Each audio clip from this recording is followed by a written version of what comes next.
तो अभी ज़्यादातर लोग बोलते हैं कि भाई ई कॉमर्स में ना इतना प्रॉफिट नहीं होता, तो कितना प्रॉफिट करते हैं? लाइक किसी स्टोर का आप दिखा सकते हैं मंथली सेल्स वगैरह? हाँ।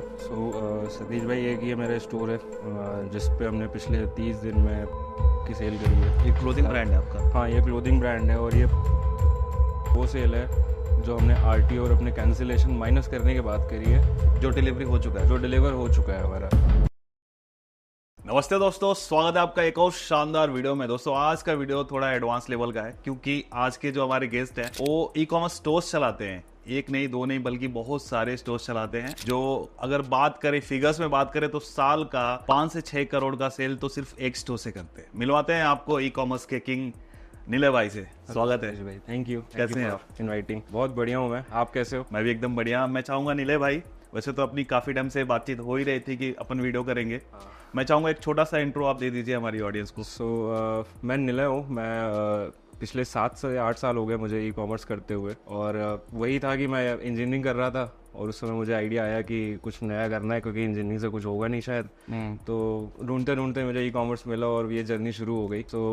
उसके बाद अगर एक डिग्री से बोला जाए तो इंजीनियर हूँ, स्किल से बोला जाए तो एक ई कॉमर्स का बंदा हूँ जो एंटरप्रेन्योर बोल सकते हैं, जहाँ पे मैं 7 से 8 डिफरेंट काइंड ऑफ स्टोर चला रहा हूँ, डिफरेंट नीशेस चला रहा हूँ, और कम्प्लीटली पिछले 7 साल से मैं ई कॉमर्स ही कर रहा हूँ, जिसमें मैंने लोगों को सिखाया है ई कॉमर्स, मेंटरशिप भी दी है, खुद भी किया है बहुत ज़्यादा। और करेंटली अगर बोला जाए तो मैं सीएमओ हूँ सोर्स इन्फी में, जहाँ पे मैं ड्रॉप शिपिंग कम्युनिटी के लिए ही इम्प्रूवमेंट करने के लिए उनको ज्वाइन किया है, और किस तरह से ड्रॉप शिपिंग वर्ल्ड को मैं थोड़ा सा रेवोल्यूशनाइज कर सकता हूँ नए प्रोडक्ट के साथ, या जो दिक्कतें एज अ ड्रॉप शिपर मुझे आ रही थी उनको सॉल्व करने की कोशिश कर रहा हूँ उस प्लेटफॉर्म के थ्रू। ओके, बढ़िया बढ़िया। एक और चीज़ है, इंजीनियर से याद आया कि मेरे चैनल पे मोस्टली जो आते हैं ब्लॉगर्स या क्रिएटर्स ज़्यादातर करके इंजीनियर होते हैं, और आप भी इंजीनियर हैं और तबाही कर रहे हैं। तो मैं एक चीज़ पूछना चाहूँगा, तो अभी फिलहाल आप ई कॉमर्स में खुद के ब्रांड पे आप काम कर रहे हो या फिर ड्रॉप शिपिंग कर रहे हो? अभी तो मैं खुद के ब्रांड पे कर रहा हूँ मेजरली, बट ड्रॉप शिपिंग मैं कभी भी बंद नहीं करता हूँ, बिकॉज अगर मैं ड्रॉप शिपिंग नहीं करूंगा तो मुझे पता नहीं रहेगा कि मार्केट में उस वाले फील्ड में कैसा क्या चल रहा है। और मेरा जो कम्युनिटी है, जो जिन लोगों से मैं कनेक्टेड रहता हूँ, वो ज़्यादातर ड्रॉप शिपर है जो मेरे से रेगुलर कुछ ना कुछ हेल्प मांगने आते हैं। अब उनकी हेल्प करने के लिए मुझे वो जानना भी पड़ता है, तो साइड में मैं कुछ ना कुछ स्टोर चला रहा होता हूँ, बिकॉज आज मुझे आगे कोई बोला कि फेसबुक पे ये दिक्कत आ रही है, अगर मैं नहीं चला रहा होता या सिर्फ ब्रांड पे फोकस कर रहा होता तो शायद मैं वो चीज़ें मिस कर जाता। तो ड्रॉप शिपिंग करने से ये फायदा होता है कि अभी तुरंत में क्या चल रहा है फेसबुक पे, बहुत जल्दी आपको अपडेट आता रहता है और आप अपडेटेड रहते हो उन सब चीज़ों से। बढ़िया। अभी जैसे मुझे आपके एक स्टोर के बारे में पता है जो आपने रिवील कर रखा है। यूजुअली लोग दिखाते नहीं है, बताते नहीं है, क्योंकि प्रोडक्ट कॉपी भी हो जाते हैं। इवन लोगों को अगर पता है कि इसमें काफी अच्छा खासा सेल हो रहा है, प्रॉफिट हो रहा है, तो लोग उसको कॉपी करने लगते हैं। तो आपने जैसे बता रखा है, जैसे बेबी लामा करके एक आपका स्टोर है जी, तो इसके बारे में बताइए कि लाइक मंथली सेल्स वगैरह क्या है, क्या चल रहा है, कितने टाइम से आपने इसको शुरू कर रखा है? बेबी लामा स्टार्ट हुआ था लास्ट ईयर फेब में, एक वायरल स्टोर की तरह ही मैंने शुरू किया था, जहाँ पे मेरा मोटिव सिर्फ ये था कि मैं बच्चों के प्रोडक्ट बेचूंगा और ऐसे प्रोडक्ट बेचूंगा जो इंडिया में नहीं आए थे। 1 से 1.5 महीने हमने शुरू किया, काम किया, अच्छी सेल आने लगी, और उसका एक रीजन था, हमने मॉन्टेसरी टॉयज उठाए थे जो कि लर्निंग एजुकेशनल टॉयज होते हैं बच्चों के।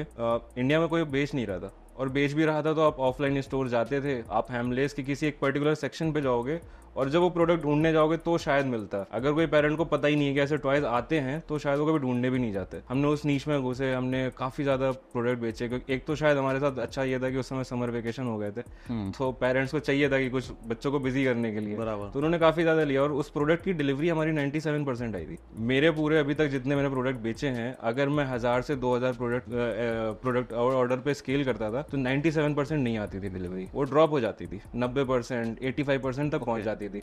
यहाँ पे वो थी, तो मुझे पता लग गया कि कोई तो नीश है, मतलब एक सब कैटेगरी आप बोल सकते हो उस नीश में, जहाँ पे लोगों को चाहिए थे प्रोडक्ट, तो हमने वो सारा लॉन्च किया। बट एक दिक्कत आ गई कि चाइना से आप इंपोर्ट नहीं कर सकते हो टॉयज में, मोदी जी ने बैन लगा रखा था। अच्छा। तो उस चक्कर में हमें फिर वेट करना पड़ता था 45 डेज, बिकॉज कोई और लेकर आता था उसको, फिर हम किसी तरह उसको सोर्स करते थे। उस प्रोसेस की वजह से हमने फिर और कैटेगरीज पे जंप करना शुरू किया जो बैन नहीं थी। देन हम कपड़ों पे जंप कर गए कि बच्चों के हम कपड़े बेचना शुरू कर दिए। सेल बहुत ज़्यादा थी, लेकिन वहाँ पे इशूज आते थे कि जब तक प्रोडक्ट हम डिलीवर करने जाते थे, बिकॉज यहाँ पे जब ये कैटेगरी शुरू करी तो हमने शुरू किया था कि हम नए प्रोडक्ट्स वो लेकर आएंगे डिज़ाइन जो इंडिया में नहीं है, और क्वालिटी ट्राई करेंगे कि अच्छी बेटर दें इंडिया से।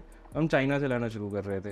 अब चाइना में हमें थोड़ा सा टाइम लगता था प्रोडक्ट को डिलीवर करने में। कई सारे केस हुए कि बच्चा थोड़ा बड़ा ही हो गया प्रोडक्ट डिलीवर करने में। प्रोडक्ट डिलीवर होने में बच्चा ही बड़ा होगा। तो मतलब आप 15 से 20 दिन भी लेट हो गए ना, तो जब छोटा बच्चा होता है उनका साइज जल्दी जल्दी बड़ा होता है। तो मे भी किसी ने 45 दिन के लिए ऑर्डर किया हो, जब हमने डिलीवर किया वो 2.5 महीने का हो गया, तो वो नहीं लेते थे। तो ये सारे चीजें करके समझ में आई कि दिक्कतें आ रही थी। तो अभी हमने फिर क्या किया कि हमने उसको मूव किया, आप अमेजोन पे करेंगे अब हम, क्योंकि फेसबुक पे आप सेल एक बार आप पैसे दे देते हो, आपके सेल आ जाती है, लेकिन अगर कस्टमर को आप खुश नहीं कर पाओगे ना तो दूसरी बार नहीं आएगा। दूसरी बार सेम कस्टमर को लाने के लिए फिर से आपको पैसे देने पड़ रहे थे। तो मैंने कहा कि यार अमेजोन पे लेके जाएंगे, हमें भी वहाँ पे रेस्ट्रिक्शन रहेगी कि हमें इतने दिन में डिलीवर करना है, अगर हमने दिया है, नहीं तो अमेजोन हम पे पेनल्टी लगाएगा या हमारा आरटीओ हो जाएगा, हमें फीस ज़्यादा देनी पड़ेगी। तो हमने वहाँ पे रेस्ट्रिक्शन लगा के उन सारे एसक्यूज को किया कि जो हमारे टाइमली डिलीवर हो रहे थे, हमारा डिलीवरी अच्छा था। पिछले 4 महीने से हमने सिर्फ अमेजोन पे फोकस किया, बिकॉज कई सारे ऐसे ब्रांड थे जिन्होंने फंडिंग उठा ली सिर्फ अमेजोन पे बेच के, उनकी खुद की वेबसाइट तक नहीं थी और सिर्फ अमेजोन पे सेल करते थे। तो उन ब्रांड्स को हमने थोड़ा सा ट्राई किया कि यार इस चीज़ पे जाते हैं, बिकॉज फेसबुक ऐड मैं पिछले 6-7 साल से कर रहा हूँ। जितना बुरा पिछले 4 महीने में हुआ है अभी तक नहीं हुआ था, और ये हर दिन बढ़ता जाए। गूगल में भी वो लोग बोल रहे हैं, गूगल एड्स का भी यही हाल है, सबके साथ हो रहा है, बिकॉज एक तो थर्ड पार्टी कुकी का कुछ इशू आया जहाँ पे उनके पास डेटा ही नहीं है कि वो किसने क्या एक्शन लिया था, इन सारे वजह से। और ये हर दिन बढ़ता जा रहा है। आप फेसबुक जो 7 साल पहले चलता था, आप कुछ भी चला दो आपको सेल आने लगती थी, हम 10-10 रुपए में सेल देखते थे, आज वही सेल शायद 1000 रुपए की भी आ रही है। तो इतना बड़ा डिफरेंस आ चुका है और ये हर दिन बढ़ता जाएगा, इश्यूज बढ़ते जाएंगे। तो हमें भी उसके साथ इन्वॉल्व होना था। तो हमने कहा कि एक चैनल पे ना जाके we will go omni channel. हमने कई सारे ऐसे वेंडर्स पकड़े हैं जो शायद ऑफलाइन मार्केट में बेचते थे, तो हमने उनका क्या किया कि हम वी सोर्स इट, हम अपने वेबसाइट पे भी लिस्ट कर रहे थे, लेकिन अगर कोई क्वेरी आई ना तो हम बल्क में भी दे रहे थे। तो हमने अपने ही ब्रांड पे B2B भी शुरू कर दिया। अच्छा। तो वहां से एक गुड चंक ऑफ हमारा सेल आने लगी, बिकॉज टीयर 2 में आज भी वो डिजाइन यूनिक है लोगों के लिए। अब एक हमारा ऑर्डर था जो कानपुर से आया था, अब कानपुर में वो ऑफलाइन स्टोर बना के बेचता है, उसको नहीं पता था, उसके फैमिली में किसी ने हमसे ऑर्डर किया था वो प्रोडक्ट, बहुत अच्छा लगा, उन्होंने हमसे कांटेक्ट किया कि हमें बल्क में चाहिए। तो हमने उनको 100 अलग अलग प्रोडक्ट के फोटोज भेजे, हम B2B में घुस गए। तो वहाँ पे हमें लगा कि यार हम अगर इस वाली फील्ड में भी जाएंगे, अमेजोन भी करेंगे, कल को फेसबुक में किसी वजह से हमारी सेल नहीं आती है। अब आज ही मैं आपसे डिस्कस कर रहा था कि फेसबुक में एक इशू आ गया जिसपे हम लैंडिंग पेज पे नहीं लेके जा रहा, इस चक्कर में हमारी सारी सेल बंद हो जाती है अगर हम बाकी जगह नहीं कर रहे होते। तो हमने वहाँ फोकस किया। वहाँ पे स्लो है थोड़ा सा बिजनेस, आप ऐसा नहीं एक्सपेक्ट कर सकते थे कि आप दिन के 20-25 लाख एकदम से पहुंच जाओगे, बट कंटिन्यू बिजनेस है। और इस टाइम पे एक सबसे बड़ा इशू है, अगर कोई फेसबुक ऐड पे चला रहा है, बिजनेस कर रहा है, ई कॉमर्स करने की कोशिश कर रहा है, पैसा कमाना ईजी है, कंसिस्टेंट पैसा कमाना बहुत मुश्किल हो गया है। तो अगर आप कोई भी ब्रांड पे मैं बनाने पे फोकस करता हूँ, मेरा फोकस होता है हम कंसिस्टेंट पैसा बनाए, ना कि हम एक दिन 1000 ऑर्डर करें, अगले दिन 10 ऑर्डर करें, हम डेली 50 ऑर्डर करें, लेकिन वो कंटिन्यूएशन अगले 1 महीने तक रेगुलर हो, हम उसके बाद स्केल करने पे जाएं। अगर ये चीज फॉलो कर रहे हैं तो हम ओवरऑल प्रॉफिटेबल अच्छा हो जाता है। अगर हम सिर्फ एक चीज पे, एक चैनल पे फॉलो जा रहे थे, वहां पे हमें प्रॉफिटेबल किसी महीने तो अच्छा दिखता था, अगले महीने हम लॉस में भी जा रहे थे। उस चीज को बराबर करने के लिए हम बोल सकते हैं कि हमने बहुत सारे अलग अलग चैनल पे, मिंत्रा पे भी जा रहे हैं हम धीरे से। मिंत्रा पे अप्रूवल बहुत मुश्किल होता है, तो 3 से 4 महीने तो उनके अप्रूवल में लग जाते हैं, तो हम धीरे से मिंत्रा पे भी लिस्ट हो जाएंगे। बट अमेजॉन, फ्लिपकार्ट में हम ऑलरेडी हैं। हमने टॉयज में बहुत ज़्यादा सेल, जो एजुकेशनल टॉयज हमने बात करी स्टार्टिंग में, उसी पे ही काफ़ी ज़्यादा फोकस किया अमेजॉन पे। तब हम वहाँ पे कई सारे कैटेगरीज में टॉप सेलर पे भी हैं, कई सारे प्रोडक्ट में बेस्ट सेलर हैं, तो वो बिजनेस अच्छा जा रहा है। तो जिस तरह के प्रोडक्ट्स आप सेल कर रहे हो वैसे प्रोडक्ट्स और कोई नहीं सेल कर रहा है इंडिया में? नहीं, सेल करते हैं। अभी तो एक दिक्कत बहुत बड़ी आ गई है कि गुजरात में हर एक की कॉपी बन जाती है, जैसे दुनिया की हर एक कॉपी चाइना में बन जाती है, चाइना की हर एक कॉपी अब गुजरात में बनने लगी है। प्लास्टिक का कुछ भी प्रोडक्ट होगा गुजरात में बन जाएगा। सो हम प्रोडक्ट्स लेके आते हैं, पहले 2 महीने तो शायद हम ही होते हैं मार्केट में, लेकिन 2 महीने के बाद उसके चीप क्वालिटी बनना शुरू हो जाती है। तो अभी ये जो आपका स्टोर है बेबी लामा, ये अभी क्या सेल कर रहे हैं per month? So on website we are doing about 12 to 15 lakh, because as a set की हमने बहुत ज़्यादा स्लो कर दिया वहाँ पे, फेसबुक पैसा डालने का वो फायदा नहीं हो रहा था। अमेजॉन पे हम लोग 15 से 20 लाख पहुँच गए पर मंथ का। हाँ, और फ्लिपकार्ट पे 2 से 2.5 लाख होता है, बिकॉज फ्लिपकार्ट पे सिर्फ टॉयज बेचते हैं। और फ्लिपकार्ट की भी अगर मैं देखूँ, कंपेयर करूँ फ्लिपकार्ट और अमेजॉन की, तो अमेजॉन की ऑडियंस बहुत अच्छी है, फ्लिपकार्ट की अभी भी ऑडियंस उतनी मैच्योर नहीं लगी मुझे। वहाँ पे RTO भी ज़्यादा था, तो हमने ज़्यादा फोकस अमेजॉन पे ही किया है। ग्रेट। तो अभी ज़्यादातर लोग बोलते हैं कि भाई ई कॉमर्स में ना इतना प्रॉफिट नहीं होता, तो कितना प्रॉफिट करते हैं हम? प्रॉफिट अगर ब्रांड की बात करें तो 5 से 7% ही होता है। जिसमें मैं ये प्रॉफिट बोल रहा हूँ जो आपके बैंक में लास्ट में बचता है, आप टैक्स देने के बाद, आपका सैलरी निकालने के बाद, सारे खर्चों के बाद 5 से 7% होता है। कुछ अगर ऐसा प्रोडक्ट आप लेकर आए हो जो शायद इंडिया में कभी था ही नहीं, और आपने सिंगल उस प्रोडक्ट पे ब्रांड बना दिया है, आपने मार्जिन अच्छे रखे हुए हैं, आप सोर्सिंग सस्ते में कर पा रहे हो, तो मैंने 30% भी प्रॉफिट मार्जिन देखा है। लेकिन अगर ओवरऑल ब्रांड वो चलाने लगता है, कई सारे एसक्यू लेके आता है, टीम बड़ी हो जाती है, तो प्रॉफिट मार्जिन कम होना शुरू हो जाता है। ओके, तो एक बार मैं ना आपके स्टोर पे नज़र डालना चाहूँगा, ऑडियंस को भी मैं दिखाना चाहूँगा। तो गाइस ये है नीले भाई की जो स्टोर है बेबी लामा। तो यहाँ पर कुछ प्रोडक्ट्स मुझे दिख रहे हैं।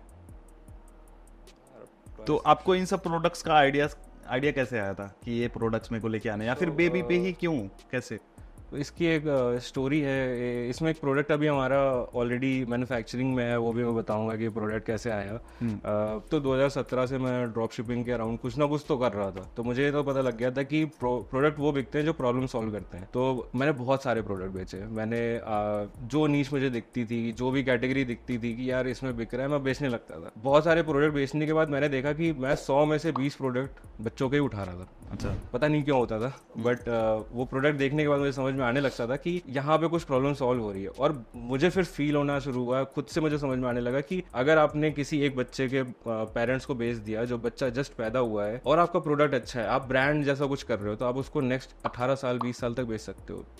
क्योंकि वो बच्चा जब तक बड़ा नहीं होगा तब तक कुछ ना कुछ तो पेरेंट्स लेते रहेंगे, और इसके बीच में उनका कोई दूसरा बच्चा भी हो जाता है। इंडिया में तो होता ही है। तो मैंने कहा एक साइकिल अगर आपने अच्छी बना दी तो वो पेरेंट आपके साथ एटलीस्ट 20 साल तक जुड़ा रह सकता है, अगर आप अच्छे ब्रांड हो। और आई गेस बहुत सारे जो कॉम्प्लान ले लो, हॉर्लिक्स ले लो, ये इसी तरह से ग्रो हुए। जब हम लोग छोटे थे तब वो उन्होंने एकदम प्रमोशन किया। आज वो शायद उस तरह से प्रमोशन नहीं करते, फिर भी बिक रहे हैं मार्केट में, क्योंकि हमारे पेरेंट्स, उनके बच्चे, किसी के बच्चे, कोई ना कोई तो ले रहा होता है। तो मेरा वो थॉट आ गया था उस ब्रांड पे। अब एक इंस्टेंस था जहाँ पे मैं कानपुर में था, मैं कानपुर से का रहने वाला हूँ। तो मेरी फैमिली आउटिंग के लिए जा रही थी। अब मैं सबसे बड़ा बच्चा हूँ अपने दोनों साइड फैमिली में। तो मेरे बाद बहुत छोटे छोटे बच्चे हुए घर पे। कोई भी फैमिली ट्रिप होती थी ना, उसमें झोले बहुत सारे हो जाते थे। मतलब एक का दूध की बोतल है, एक की पानी की भी बोतल है, दूध एक अलग भी लिया जा रहा है, उसको मिक्स करने के लिए भी लिया जा रहा है। तो बहुत सारी चीज़ें थी। अब एक झोला एक बच्चे का बनना है, अगर आपके घर में 2 बच्चे हैं, 3 बच्चे हैं, तो वो झोले ही बहुत भारी हो गए। आप कहाँ घूमने जाओगे, आप उन्हीं का देख रेख करोगे। उसके बाद जब मैं रिसर्च करने बैठा तो एक बॉटल मुझे दिखी जो कि अवेलेबल थी, बट आई गेस किसी ने उस पर फोकस नहीं किया था, बिकॉज वो बॉटल शायद वही देख पा रहा था जो जिसने वो प्रॉब्लम फेस करी थी। उसको बाद में मैंने बहुत प्रॉब्लम से ले किया, बट यहाँ पे मुझे देखा कि क्या एक चीज़ ऐसी बन सकती है कि एक ही बॉटल में सब कुछ हो जाए। तो मैंने उस पर थोड़ा सा काम किया, और चाइना में फैक्ट्री थी जो ऑलरेडी उसके कुछ मॉडल्स पे वर्क कर रही थी। फिर हमने एक बॉटल बनवाई है, 2 से 3 महीने में उसको हम लॉन्च करेंगे, जहाँ पे एक सेगमेंट है जिसमें वो पाउडर स्टोर हो जाता है, मिल्क पाउडर। उसके ऊपर वाले सेगमेंट में पानी स्टोर होता है, और सबसे टॉप सेगमेंट है उसमें एक कप सा बना हुआ है। आप पानी डालो और वो मिल्क पाउडर डालो, और उस बॉटल के नीचे में लगा के बटन दबाओ, गर्म कर देता है। अरे वाह! आपका दूध जो गर्म आप कहीं जाके करते कि बॉटल आपको कैरी करनी थी, वो सब एक बॉटल में हो गया। अब इसके बाद जब हमने ये बॉटल टेस्ट करी है इंडिया में, हमने कुछ पीस लेकर आके टेस्ट किया था, पेरेंट्स ने उसको बोला यार ये रात में मेरे लिए बहुत अच्छी है, मुझे रात में दूध गर्म करने नहीं जाना पड़ रहा है। मैं एक बॉटल लेता हूँ, उसमें डाला, ये किया, बटन दबाया, और दूध हो गया मेरे लिए। या फिर ट्रैवल में भी बहुत काम आया। ट्रैवल में भी। सो मुझे एक केस दिखा था उसका, बट अब मैं जब उसको लॉन्च करने वाला हूँ, जहाँ पे मैंने पेरेंट्स से बातें करी हैं, वहाँ पे मुझे समझ में आया यार इसको बहुत तरीके से बेचा जा सकता है। और ये एक वो प्रोडक्ट है जहाँ पे शायद मैं सिंगल प्रोडक्ट ब्रांड बना सकता हूँ, मुझे बहुत सारे प्रोडक्ट नहीं करने पड़ेंगे। तो शायद विद इन नेक्स्ट 2-3 मंथ्स आप देखोगे बेबी लावा में शायद यही बिके, क्योंकि मेरा मोटिव है कोई ऐसा प्रोडक्ट बनाना या कोई ऐसा ब्रांड बनाना जो पेरेंट्स की रियल प्रॉब्लम सॉल्व कर रहा हो, ना कि जस्ट पैसे बना के उस इंडस्ट्री से गायब हो जाना, फिर किसी और में जम कर जाना। कुछ सॉलिड बनाने वाला। अगर हम कुछ ऐसा करेंगे तभी शायद उन बड़े ब्रांड से कॉम्पिटिट कर पाएंगे, क्योंकि आज अगर देखो फर्स्ट क्राई के पास सब कुछ है, बट फर्स्ट क्राई के पास वो यूनिक प्रोडक्ट नहीं है जो हम बेचते हैं। तो हमारा यूएसपी वही है, अगर हम यूनिक प्रोडक्ट बेच के कुछ प्रॉब्लम सॉल्व कर पाएंगे तभी उन ब्रांड से हम आगे निकल पाएंगे। तो ऐसा थॉट प्रोसेस हमारा उसमें गया। इन्हीं सब वजह से मैं इतना ज्यादा सोच पाता था। अब मैं पेट के साथ बहुत रिलेट करता हूँ, मेरे पास खुद के पेट है, तो अब मैं पेट ब्रांड के लिए भी सोच रहा हूँ, बिकॉज मैं प्रोडक्ट लाके खुद ही शूट कर सकता हूँ। बच्चे के नहीं कर पा रहा था, बट बच्चे मिल जा रहे थे शूट कराने के लिए। मुझे वहाँ भी बहुत बड़ा खर्चा समझ में आया कि आपको बच्चों के मॉडल नहीं मिलते हैं, और जो मिलते हैं वो बहुत महंगे मिलते हैं, क्योंकि बच्चे से एक एक्ट कराना बहुत मुश्किल है। तो वो कुछ ही बच्चे कर पा रहे थे। वो जो भी करते थे उनके रेट्स इतने हाई होते थे, तो हमें वो शेड्यूल उनसे कराना, तो मुझे लगा कि यार ये भी एक बहुत बड़ा इंडस्ट्री है, अगर कोई सही तरीके से उसको मैनेज कर पाए। जो भी जिस इंडस्ट्री में घुसता है उसमें आपको वीडियो बनाने के लिए लोग चाहिए। अब पेट के लिए मेरे घर पे हैं, मुझे किसी को भेजना नहीं पड़ेगा प्रोडक्ट, किसी से शूट नहीं कराने पड़ेंगे, मुझे वेट नहीं करना पड़ेगा, क्योंकि किसी प्रोडक्ट टेस्ट करने के लिए आपको वीडियो चाहिए होता है। और कुछ प्रॉब्लम्स आपको खुद पता ही होंगे कि भाई पेट्स के साथ क्या प्रॉब्लम्स है, तो प्रोडक्ट्स भी इजीली तो मैं उसी के अराउंड ढूंढना शुरू करता हूँ। अभी मैंने जब रिसर्च, क्योंकि कोई भी आप ब्रांड शुरू करो उसका सबसे पहला प्रोसेस होता है रिसर्च करना। रिसर्च करने में मुझे कम से कम 250 से 300 ऐसे प्रोडक्ट मिले जो अगर इंडिया आ जाए तो वो हर पेट पेरेंट पहले दिन लेना चाहेगा, क्योंकि वो अभी भी जो बहुत बड़े बड़े ब्रांड है हमारे इंडिया में, आप जाओगे ऑफलाइन स्टोर आपको दिखेंगे heads of for tails, but कोई भी ऐसा प्रोडक्ट नहीं बेचता जो एक्चुअली प्रॉब्लम उस तरह की सॉल्व कर रहा हो। उनके पास वही कॉम है, वही ट्रीट्स हैं, वही खिलौने हैं, बट कुछ भी यूनिक नहीं था। तो अब वो मैंने फिगर आउट किया कि ये प्रॉब्लम है जो शायद एग्जिस्ट कर रही है, अब इसके अराउंड बनाया जा सकता है। It's still in starting stage. China से प्रोडक्ट सोर्स होना शुरू हो चुके हैं, विद इन 2-3 मंथ शायद उसको भी रिवील कर दूंगा उस ब्रांड को। लेकिन इसी तरह से मेरे पास थॉट्स आते हैं कि मैं रियल लाइफ में जाके वो प्रॉब्लम देखना शुरू करता हूँ, एंड देन मुझे समझ में आता है कि इसका सोल्यूशन तो कहीं ना कहीं अवेलेबल होगा, और अगर आपको प्रॉब्लम आइडेंटिफाई हो गई ना तो सोल्यूशन आपको चाइना में मिल जाता है। तो ऐसा भी होता है क्या कि जैसे कुछ प्रॉब्लम्स ऐसे हैं जैसे उसका कोई एग्जिस्टिंग प्रोडक्ट नहीं है, बट हम अगर उनको बताएं कि भाई ऐसा कुछ प्रोडक्ट बन सकता है क्या, तो वो लोग बनाते हैं? हाँ कस्टम। हाँ, सो उसमें क्या होता है कि आपको मोल्ड, अगर उन्होंने आज तक कभी नहीं बनाया होगा तो एक मोल्ड का खर्चा आता है। ओके। बिकॉज ऑब्वियसली वो मोल्ड बनेगा, सारा कुछ होगा, तो बस वो खर्चा प्रोडक्ट डिजाइन खुद करना पड़ेगा। प्रोडक्ट डिजाइन भी कर देते हैं, वहाँ पे लोग हैं, अगर आप उनको आइडिया दो, प्रोडक्ट डिजाइन से लेके मोल्ड से लेके एक सैंपल तक बनाने को सारा कुछ करते हैं। सो वहाँ पे कंपनी यही करने के लिए है कि वो प्रोडक्ट डिजाइन से लेके आपका इनिशियल एक सैंपल बनाने तक का पैसा लेती हैं। उसके बाद वो सैंपल आप फैक्ट्री में दे दो, वो उसको कॉपी करके बनाना शुरू कर देंगे। ओके। और जैसे मैं आपके साइट पे मैंने कुछ ऐसे प्रोडक्ट्स देखे हैं, जैसे ज्यादातर ऐसे होता है कि हमें प्रोडक्ट्स का नाम पता होता है तो हम सर्च करके बाय कर लेते हैं, बट यूजुअली जो आप प्रोडक्ट सेल कर रहे हो उसमें से ज्यादातर ऐसे हैं जो डिस्कवर मोड में है, लाइक डिस्कवर हमारे सामने आएंगे तो हमें लगेगा है इसका ये यूज है, तो हम जाके परचेस करेंगे। तो इससे कैसे डील करते हैं, कैसे लोगों के सामने आप लेके आते हैं प्रोडक्ट? तो जैसा मैंने भी स्टार्टिंग बताया, मैं फेसबुक एड्स पे ज़्यादा काम करता हूँ। फेसबुक एड्स पुश पुल वाला, अगर किसी को थोड़ा बहुत समझ में आता है, पुश मार्केटिंग होती है, पुल मार्केटिंग होती है। पुल मार्केटिंग में आप खींचते हो लोगों को, पुश मार्केटिंग में आप वो चीज़ वहाँ पे सामने डालते हो उसके कि यार ये चीज़ आपको लेनी है। तो पुल मार्केटिंग गूगल जो करता है कि आप गए, आपने सर्च किया, इंटेंट है, बंदे ने बाई कर लिया, बट आप फेसबुक पे उसको उसके स्क्रॉलिंग के टाइम पे जब वो लोगों की फोटो लाइक कर रहा है, जब वो रील देखने जा रहा है, आप उसके बीच में कुछ डाल रहे हो, तो ऑब्वियसली वो प्रोडक्ट ऐसा होना चाहिए कि जब वो देखे उसको लगे कि यार मेरी लाइफ में प्रॉब्लम एग्जिस्ट करती है और मुझे इसका सोल्यूशन चाहिए। उससे पहले शायद उसको पता भी नहीं था कि सोल्यूशन एग्जिस्ट करता है या उसको प्रॉब्लम है, उसको रियलाइज उसके बाद होता है। अब हमने जब ऐड बनाते हैं तो हमारा ऐसा होता है कि हम पहले 3 से 5 सेकंड वो प्रॉब्लम ही दिखाते हैं जो प्रोडक्ट सॉल्व कर रहा है। तो अगर वो जिसको ऑडियंस के साथ कनेक्ट कर गया वो तो हमारा फॉर श्योर कस्टमर बन जाता है। नहीं करता, और इवेंचुअली फेसबुक पे यही काम है कि आप उस तरह की ऑडियंस ढूंढते हो जो आपका प्रोडक्ट प्रॉब्लम सॉल्व कर रहा हो, आप उस ऑडियंस को वो प्रॉब्लम दिखाना शुरू करते हो। अगर ये दोनों चीज़ों को मैच हो गया तो आपका प्रोडक्ट सुपर हिट है। नहीं होता तो वो नहीं बिक पाता है, क्योंकि बहुत अच्छे अच्छे प्रोडक्ट आए हैं नहीं बिक पाए, और कई सारे बहुत बुरे प्रोडक्ट होते हैं वो चल जाते हैं।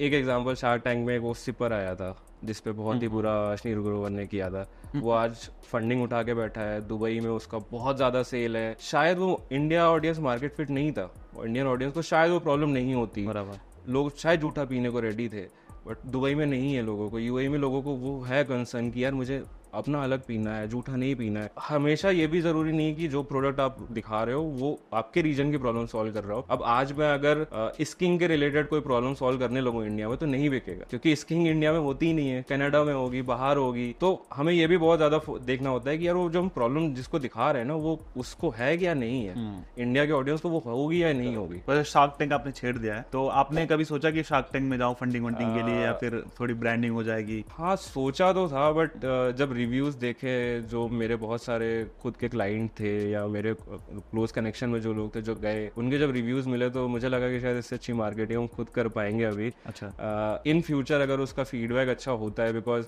बहुतों का हमें पता लगा कि सामने उन्होंने कोट कर दिया कि ठीक है आपको मिल जाएगा, फिर वो नहीं दिया। अभी रिसेंट 2 महीने पहले हमने देखा उन्होंने कॉपीराइट मार दिया, सारे जितने भी ब्रांड्स थे जो उनके क्लिप यूज कर रहे थे उस पर कॉपीराइट मार दिया था। तो for now I guess I don't want to go, but अगर सिर्फ सिर्फ मार्केटिंग के लिए बोला जाए तो मैं जा सकता जैसे बहुत सारे ऐसे भी ब्रांड्स हैं जो लॉस मेकिंग है, सिर्फ रेवेन्यू उतना कर रहे हैं तो वो लोग गए थे। आप तो लाइक प्रॉफिट आफ्टर टैक्स भी आपका काफी अच्छा खासा है। तो हमने 5,000%, इससे पहले भी एक इंटरव्यू हुआ उसमें मैंने बताया कि प्रॉफिट आफ्टर टैक्स हमारा 5 to 7% होता है पैट, तो वो मैनेज करना बहुत मुश्किल होता है। कई सारे ऐसे ब्रांड गए, वायरल ही कर रहे थे। वो फरीदाबाद का ब्रांड था, सीजन 1 में गया था। वो प्रोडक्ट जब मैंने देखा ना, मैं अपने बेड से जंप कर गया कि यार इसके तो मैंने कम से कम 50,000 पीस बेचे थे, मैं क्यों नहीं ब्रांड बनाया इसको।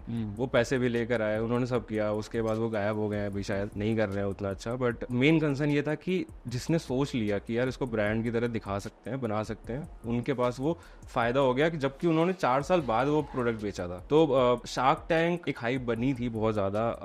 सीजन 3 के बाद तो मुझे थोड़ा सा कम लग रहा है। अच्छा। क्योंकि हमने एक ब्रांड के लिए अप्लाई भी किया था, जो क्लोथिंग ब्रांड मैंने आपको दिखाया अभी, जिसमें मैं नया पार्टनर बना हूँ। सो उस क्लोथिंग ब्रांड को हमने अप्लाई किया था। उन्होंने सामने से ट्रेडमार्क का कुछ इशू बता दिया और हम नहीं जा पाए। तो सीजन 2 के लिए भी अप्लाइड, बट हम नहीं हो पाए थे बिकॉज ट्रेडमार्क का इशू आ गया था कुछ। तो अगर हो जाता तो शायद चले जाते, नहीं हुआ तो आई गेस भगवान की इच्छा है कि नहीं जाए, हम खुद से कर लें कुछ। बढ़िया। तो अभी लाइक किसी स्टोर का आप दिखा सकते हैं मंथली सेल्स वगैरह? हाँ। सो सतीश भाई, एक ये मेरा स्टोर है जिस पे हमने पिछले 30 दिन में 25 लाख की सेल करी है। ये क्लोथिंग ब्रांड है आपका? हाँ, ये क्लोथिंग ब्रांड है और ये 25,76,000 वो सेल है जो हमने आरटीओ और अपने कैंसिलेशन माइनस करने के बाद करी है, जो डिलीवरी हो चुका है, जो डिलीवर हो चुका है हमारा। क्योंकि हमें बहुत सारे स्टोर ऐसे होते हैं, अगर हम कैंसिलेशन नहीं करते हैं, हम आरटीओ को नहीं माइनस करते हैं, तो हमारे नंबर्स बहुत ज़्यादा दिख रहे होते हैं। लेकिन अगर हम आरओएस वाइज भी देखें, बहुत ज़्यादा दिखता है, तो पैसा नहीं आता। तो मेरा था इस ब्रांड के साथ कि मैं अपने स्टोर पे वही पैसा रखूं कि जब मैं देखने जाऊं तो मुझे पता हो कि मैंने ऐड में इतना स्पेंड किया है, इवेंचुअली मुझे इतना डिलीवर्ड मिला है, तो मेरे जो खर्चे हैं वो सब निकालने के बाद मुझे बचता कितना है। बढ़िया। तो आप एक ये देख सकते हैं, एक बार मैं जी जी बिल्कुल। तो दोस्तों, सबसे पहले तो मैं कहूंगा कि लाइक दबा दो, क्योंकि ट्रांसपेरेंसी का दूसरा नाम सतीश के वीडियो। यहाँ पर एक बार मैं रिफ्रेश कर लूँ? जी जी बिल्कुल, मैं रिफ्रेश कर लेता हूँ। और ये शॉपिफाई पे इनका स्टोर है, तो शॉपिफाई का ये डैशबोर्ड हमने ओपन किया है। तो यहाँ पे आपके सामने एनालिटिक्स दिख रहा है और सीधा लास्ट ईयर का ओपन हो गया। मैं लास्ट 30 डेज का मैं ओपन करके दिखता हूँ। यहाँ पे 25,76,000 का टोटल सेल हुआ है लास्ट 30 डेज में। अगर हम सिर्फ यहाँ पे अगर मई का देखते हैं तो यहाँ पे 29 लाख का सेल है लास्ट मंथ का। लाइक मई में इतना आया था। अगर साल का भी देख सकते हैं, एक साल का देख ले। हाँ, आप इस साल कितना हुआ वो भी देख सकते हैं। आप इस लास्ट साल का हम देखते हैं 365 डेज में कितना हुआ है, लास्ट ईयर कितना हुआ है। 1 जनवरी से देखते हैं और अभी आज जो वीडियो शूट कर रहे हैं हम 27 जून को कर रहे हैं। तो देखते हैं इस साल अभी 2 CR का सेल हो चुका है। क्या बात है। हाँ, ये डिलीवर्ड ऑर्डर है। Delivered order. हाँ, ओके। मतलब सेल इससे ज्यादा ही हुआ होगा। सेल इससे ज्यादा होता है, कई लोग रिटर्न कर देते हैं। अप्रोक्सीमेटली 8% से 10% हमारा रिटर्न आ जाता है। क्या बात है। और 7 से 8% कैंसिल हो जाता है कॉल पे ही, या लोगों ने कंफर्म नहीं किया तो उनको भेजते नहीं है। एक बार लास्ट ईयर का भी देख लेते हैं। तो अभी 6 महीने में कुछ 2 करोड़ का सेल हुआ है। हाँ। और लास्ट ईयर का आप देख सकते हैं गाइस कि 5 करोड़ 25 लाख का सेल हुआ है। तो लास्ट ईयर से थोड़ा सा कम है इस साल। थोड़ा सा कम है। रीजन जैसे मैंने बताया कि फेसबुक के साथ बहुत इशू है। तो हम इस ब्रांड पे भी अमेजोन पे मूव कर चुके हैं और अमेजोन से हमारी 3 से 4 लाख की सेल फिक्स है जो प्रॉफिटेबल आती है, बिकॉज कोई भी ऐड ही नहीं है वहाँ पे, हम कोई ऐड नहीं चलाते हैं। इन्वेंट्री हमारी ऑलरेडी फेसबुक के लिए जो आ रही है वही इन्वेंट्री पड़ी हुई है, तो इन्वेंट्री कॉस्ट भी ऐसी अलग नहीं लग रही है। तो मार्केट प्लेस पे हम थोड़ा ज़्यादा पैसा बना पा रहे हैं कंपेयर टू फेसबुक के थ्रू जो हम चला रहे हैं। बढ़िया बढ़िया। तो अभी यहाँ पे देख सकते हैं गाइस, हमारे पास कुछ डेटा जो निकल के आ रहे हैं, टोटल ऑर्डर्स आ रहे हैं और एक एवरेज ऑर्डर वैल्यू 1000 से ऊपर गई है कि पर पर्सन एटलीस्ट 1000 रुपीज़ का कुछ ना कुछ ऑर्डर कर रहा है। ओके। इसमें आप एक बहुत इंपॉर्टेंट चीज़ देखिएगा ब्रांड में, रिटर्निंग कस्टमर आपको कहीं पे दिखेगा। रिटर्निंग कस्टमर लास्ट 90 डेज का देखते हैं जी, तो अपने को रिटर्न कस्टमर पता चलेगा 25%। मतलब कि 25% कस्टमर आ ही रहे हैं आपके पास। बढ़िया। इतने अच्छे ट्रांसपेरेंट तरीके से दिखाने के लिए थैंक यू सो मच। आप बेबी लामा का भी दिखा सकते हैं।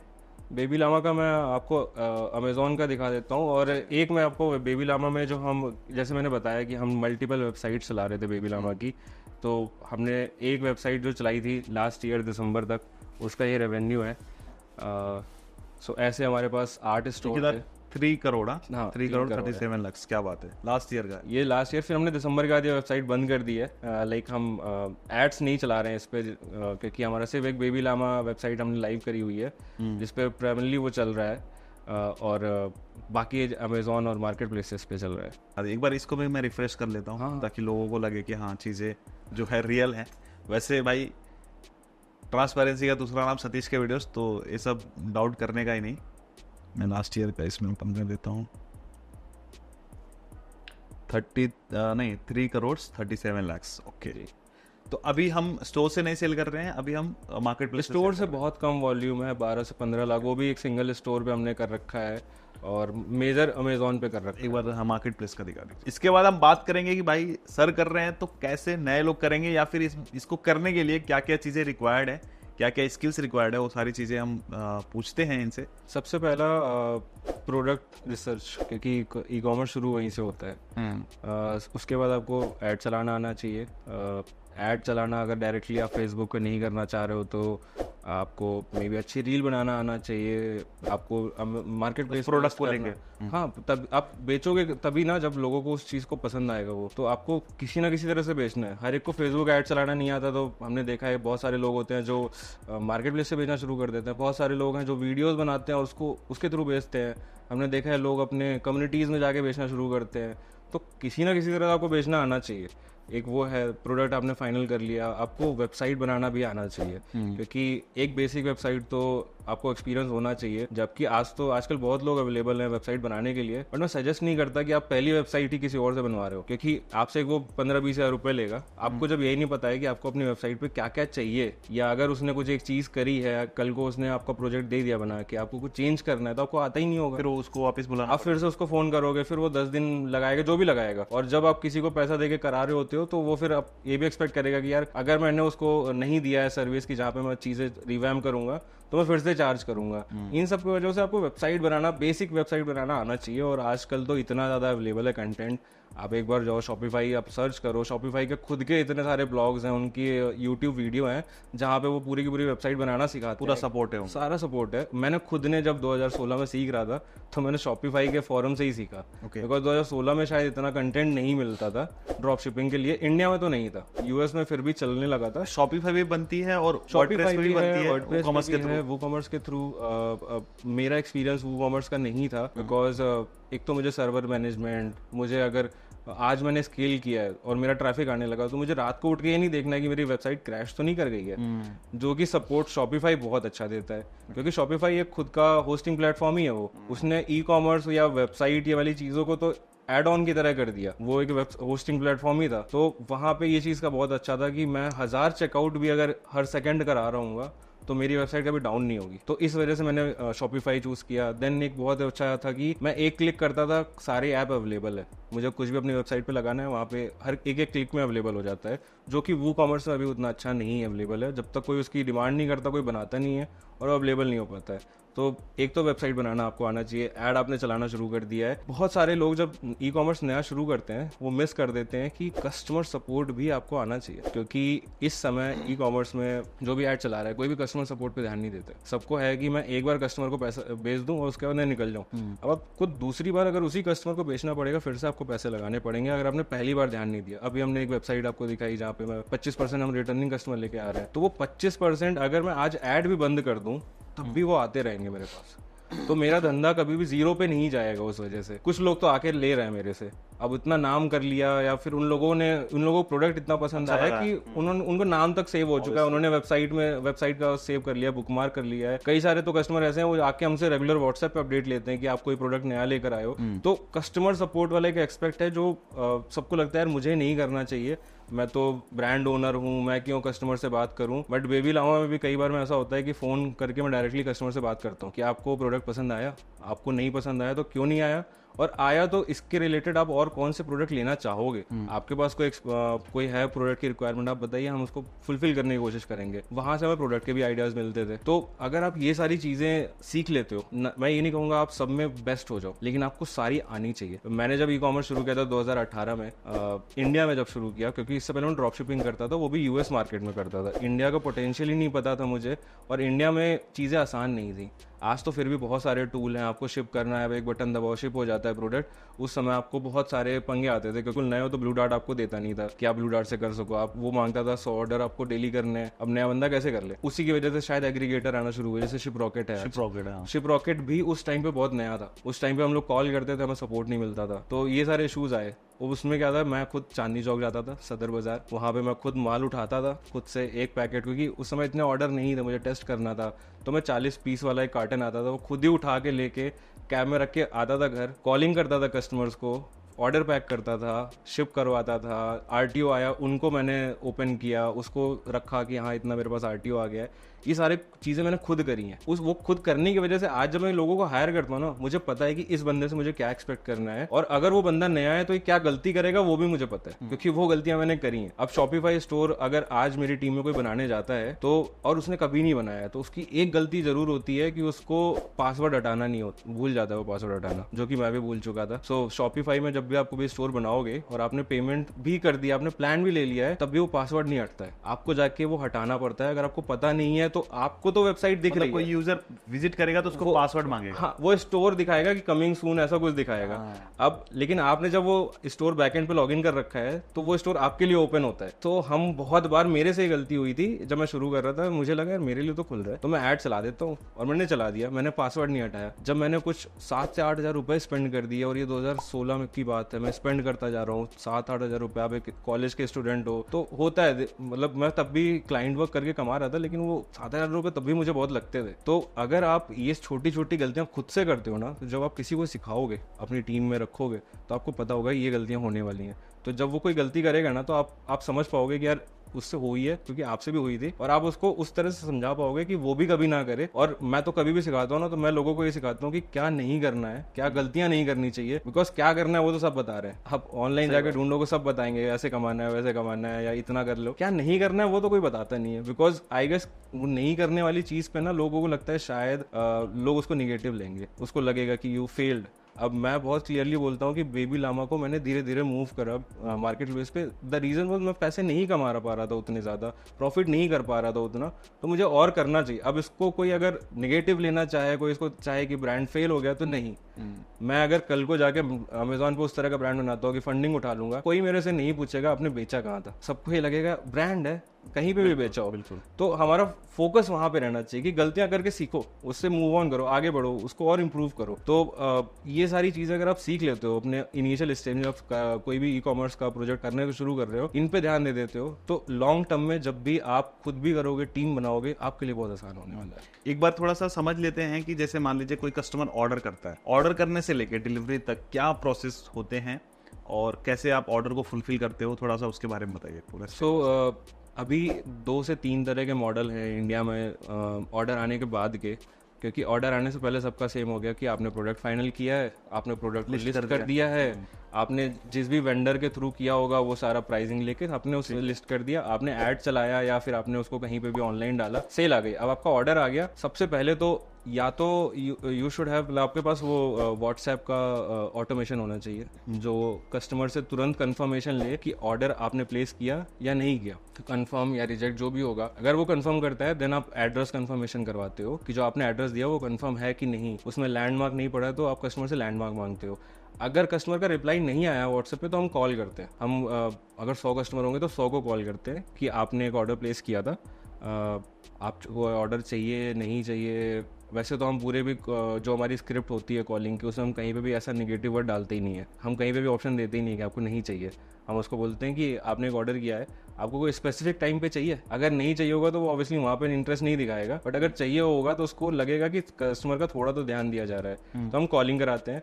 जैसे ही हमारा ऑर्डर कॉलिंग 12 बजे से पहले सारे जितने ऑर्डर कंफर्म हो गए, हम उनको सेम डे पे अपने हमारे वेयर हाउस है जहाँ पे बंदा पैक करता है। अब वेयर हाउस में भी हमने कर करके सीखा, पहले तो हम सारे प्रोडक्ट ऐसे ही भर देते थे, जब भी ऑर्डर आया हम उसको निकाल के पैक करना शुरू किया। हमें समझ में आया कि अगर एक प्रोडक्ट के 6 अलग अलग कलर हैं और 3 साइज हैं तो वो 18 SKU बन जाते हैं, इतना मैनेज करना बहुत मुश्किल है। तो हमने उसके लिए क्या कि हम रैक्स लाना शुरू किए, हमने रैक्स पे लिख दिया, QR कोड लगा दिया सीधा कि ये QR कोड इस SKU पे मैप है, तो उस पूरे रैक पे, उस पूरी लाइन पे सिर्फ वही प्रोडक्ट पड़ा हुआ है। तो अब टीम के लिए बहुत आसान हो गया कि जैसे ही ऑर्डर आया उसको पता है एक SKU, वो जाके उससे उठाएगा, उसको स्कैन करेगा और वो शिपमेंट के लिए रेडी हो गया। अब शिपमेंट जब जाती है ना, बहुत सारे कस्टमर लाइक जो ड्रॉप शिपिंग कर रहे हैं वो भूल जाते हैं कि इसके बाद कुछ करना है, आपको अपडेट देना है कस्टमर को कि शिप हो चुका है। क्योंकि ऑर्डर करने से लेके ऑर्डर शिप होने तक का अगर 24 आवर का भी टाइम है तो उस बीच में वो कस्टमर ने शायद कुछ और भी ऑर्डर किया होगा, तो उसको ये याद दिलाना कि उसने आपके ब्रांड से एक ऑर्डर किया है, जो ये प्रोडक्ट है इतने प्राइस का है, वो शिप हो चुका है, वो बहुत जरूरी है। तो हम वो एक मैसेज डालते हैं कस्टमर को जैसे ही वो प्रोडक्ट उसके आउट फॉर डिलीवरी होता है, लाइक उसके मेन ये सब तो ऑटोमेशन पे होता होगा ना? ये सब ऑटोमेशन पे होता है, लेकिन बहुत सारे लोग मिस करते हैं। ओके। क्योंकि इसके लिए टूल है बहुत इसके लिए बैकएंड में प्रोसेस करना पड़ता है। Yes, आपको एक पूरा जो भी आपको टेक्स्ट भेजने हैं उसकी टेम्पलेट आपको अप्रूव करानी पड़ेगी मेटा पे, आपको उसके लिए वो इन लाइक डालना पड़ेगा उस पूरे फ्लो में कि जैसे ही कस्टमर का AWB जनरेट हो गया, AWB जो नंबर से हम ट्रैक करते हैं वो जैसे ही जनरेट होता है हमारे स्टोर पे फेच हो जाता है। अब वो जैसे ही फेच हुआ वो कस्टमर को जाना चाहिए कि your order is getting shipped today. तो अगर वो ऑटोमेशन आप सेट नहीं करते हो, आपने वो AWB नंबर फेच नहीं करवाया है, आपने उस पर काम नहीं किया ऐप पे, तो वो मैसेज नहीं जाएगा। हाँ, इसके करने से ऐसा नहीं है कि आप शायद 50 रुपए कमा रहे हो तो आप 100 रुपए कमाने लगोगे। होता क्या है, हम डिलीवरी परसेंटेज बढ़ाते हैं, हमारे हर एक पॉजिटिव एक्शन से ना 2 से 3% का फायदा होता है डिलीवरी पे। मैं आपसे पूछता हूँ कि अगर आप कोई प्रोडक्ट ऑर्डर करते हो, आप इंडिया में कितने दिन में चाहते हो कि वो प्रोडक्ट आपको डिलीवर हो? 2 से 3 दिन के अंदर। अगर 5 दिन बाद वो डिलीवर होगा तो शायद आप नहीं लोगे, आप कहीं और से ऑर्डर करो, नहीं मिलेंगे और फिर यार बहुत स्लो आ रहा है। हाँ, अब हमने एक ब्रांड शुरू किया जो कि एक माइक्रो ब्रांड बोल सकते हैं, वायरल स्टोर को ही हमने ब्रांडेड कर दिया। हम वहाँ पे 15 दिन की डिलीवरी दे रहे हैं और कस्टमर वेट कर रहे हैं, क्योंकि हम उसको हर तीसरे दिन एक मैसेज भेजते हैं कि आपका ऑर्डर ये हो रहा है, आपका ऑर्डर पैक हो रहा है, आपका ऑर्डर अभी मैन्युफैक्चरिंग में है। अगर आप कस्टमर को रेगुलर अपडेट देते रहोगे ना, तो और वो प्रोडक्ट इंडिया में नहीं अवेलेबल है तो कस्टमर वेट भी कर लेता है। Okay. तो हमने ये सारा फ्लो अपने उस मॉडल पे भी डाल दिया जहाँ पे हम 15 दिन तक वेट करा पा रहे हैं कस्टमर्स को, और उसके बाद भी 80% तक डिलीवरी हमने देख ली है। तो ये फ्लो वर्क्स। अगर आपने ये फ्लो अपने इंडियन में पूरे स्टोर पे डाल दिया, अपने ब्रांड्स पे डाल दिया, तो कस्टमर रिटर्निंग भी बहुत ज़्यादा बढ़ जाता है। क्योंकि आप कस्टमर करते क्या है, मैंने बहुत ज़्यादा लड़कियों से पूछा, आप लोग ऑर्डर हमसे बार बार आके करती हो, क्यों करती हो? जैसे ड्रेसेस की बात हुई तो वहाँ पे क्या होता है, हमने व्हाट्सएप उसको कभी भेजा होता है। अब वो व्हाट्सएप ऐसा नहीं है कि हमने आज उसको भेजा ना तो आज ही ऑर्डर करेगी, वो मे बी उसको कहीं अनरीड पे गई, उसको आज सारे अनरीड को रीड करना है, उसमें हमारा नाम दिख गया और उसने जाके वो मैसेज खोल लिया, उसकी वजह से वो हमारी वेबसाइट पे चली गई और एक रैंडम ऑर्डर आ गया जिसको मैंने 10 दिन पहले शायद व्हाट्सएप किया था। हम उसके बाद उससे डिलीवरी अगर हो गई तो हम फीडबैक भी लेते हैं, हम उससे उसको बोलते हैं कि आप एक वीडियो रिकॉर्ड करके हमें दो और हम आपको 500 रुपये क्रेडिट दे देंगे अपने नेक्स्ट ऑर्डर के लिए। ये सारी चीज़ें हमने फॉलो करी। RTO होता है तो भी हम कस्टमर से पूछते हैं कि आपने RTO क्यों किया, क्योंकि यहाँ पे इंडिया में बहुत बड़ी दिक्कत है कि लॉजिस्टिक में जब लोग ज़्यादा इन्वॉल्व होते हैं, अब आपका जो डिलीवरी करने बंदा जा रहा है उस पर आपका कंट्रोल नहीं है, आपको पता भी नहीं है कि वो कौन है, लेकिन उस बंदे ने कई बार कॉल करके ऐसा बोला है लोगों को, कस्टमर्स को, और वो रेगुलर एक्टिविटी जो भी कर रहा है उसको एक्सपीरियंस होता है कि मैम आपने फेसबुक से ऑर्डर किया है, स्कैम होगा मत लो। जबकि हमारा ब्रांडेड बॉक्स है। हम जब बहुत ज़्यादा ऑर्डर करते हैं या ब्रांड होते हैं तो एक बार को आपको शिपिंग कंपनी वाले थोड़ा सा लेते हैं कि यार सीरियस कि आप इसने कोई क्वेरी रेज करी तो उसका सॉल्व होना है। अब तो हम सॉल्व करा लेते हैं, पहले नहीं करा पाते थे। पहले तो अगर वो रिटर्न हो गया, कस्टमर ने बोल दिया तो हो गया, लेकिन अगर आप नए ड्रॉप शिपर हो और आप अपने जिस भी शिपिंग प्लेटफॉर्म से ये चीज़ कर रहे हो शिपिंग, और वहाँ पे रेगुलर रेस करते जाते हो, तो उस मैनेजर को जो आपका उस अकाउंट को मैनेज कर रहा है उसको समझ में आ जाएगा कि यार ये बंदा सीरियस है, इसके क्वेरीज को रेस करना है, और वो आगे जो शिपिंग बॉय होता है ना उस तक को कंप्लेन होती है। ऐसा ही नहीं सुना नहीं जाता, सुनते हैं लेकिन हर केस में नहीं। आज मामा अर्थ का कोई ऑर्डर आता है,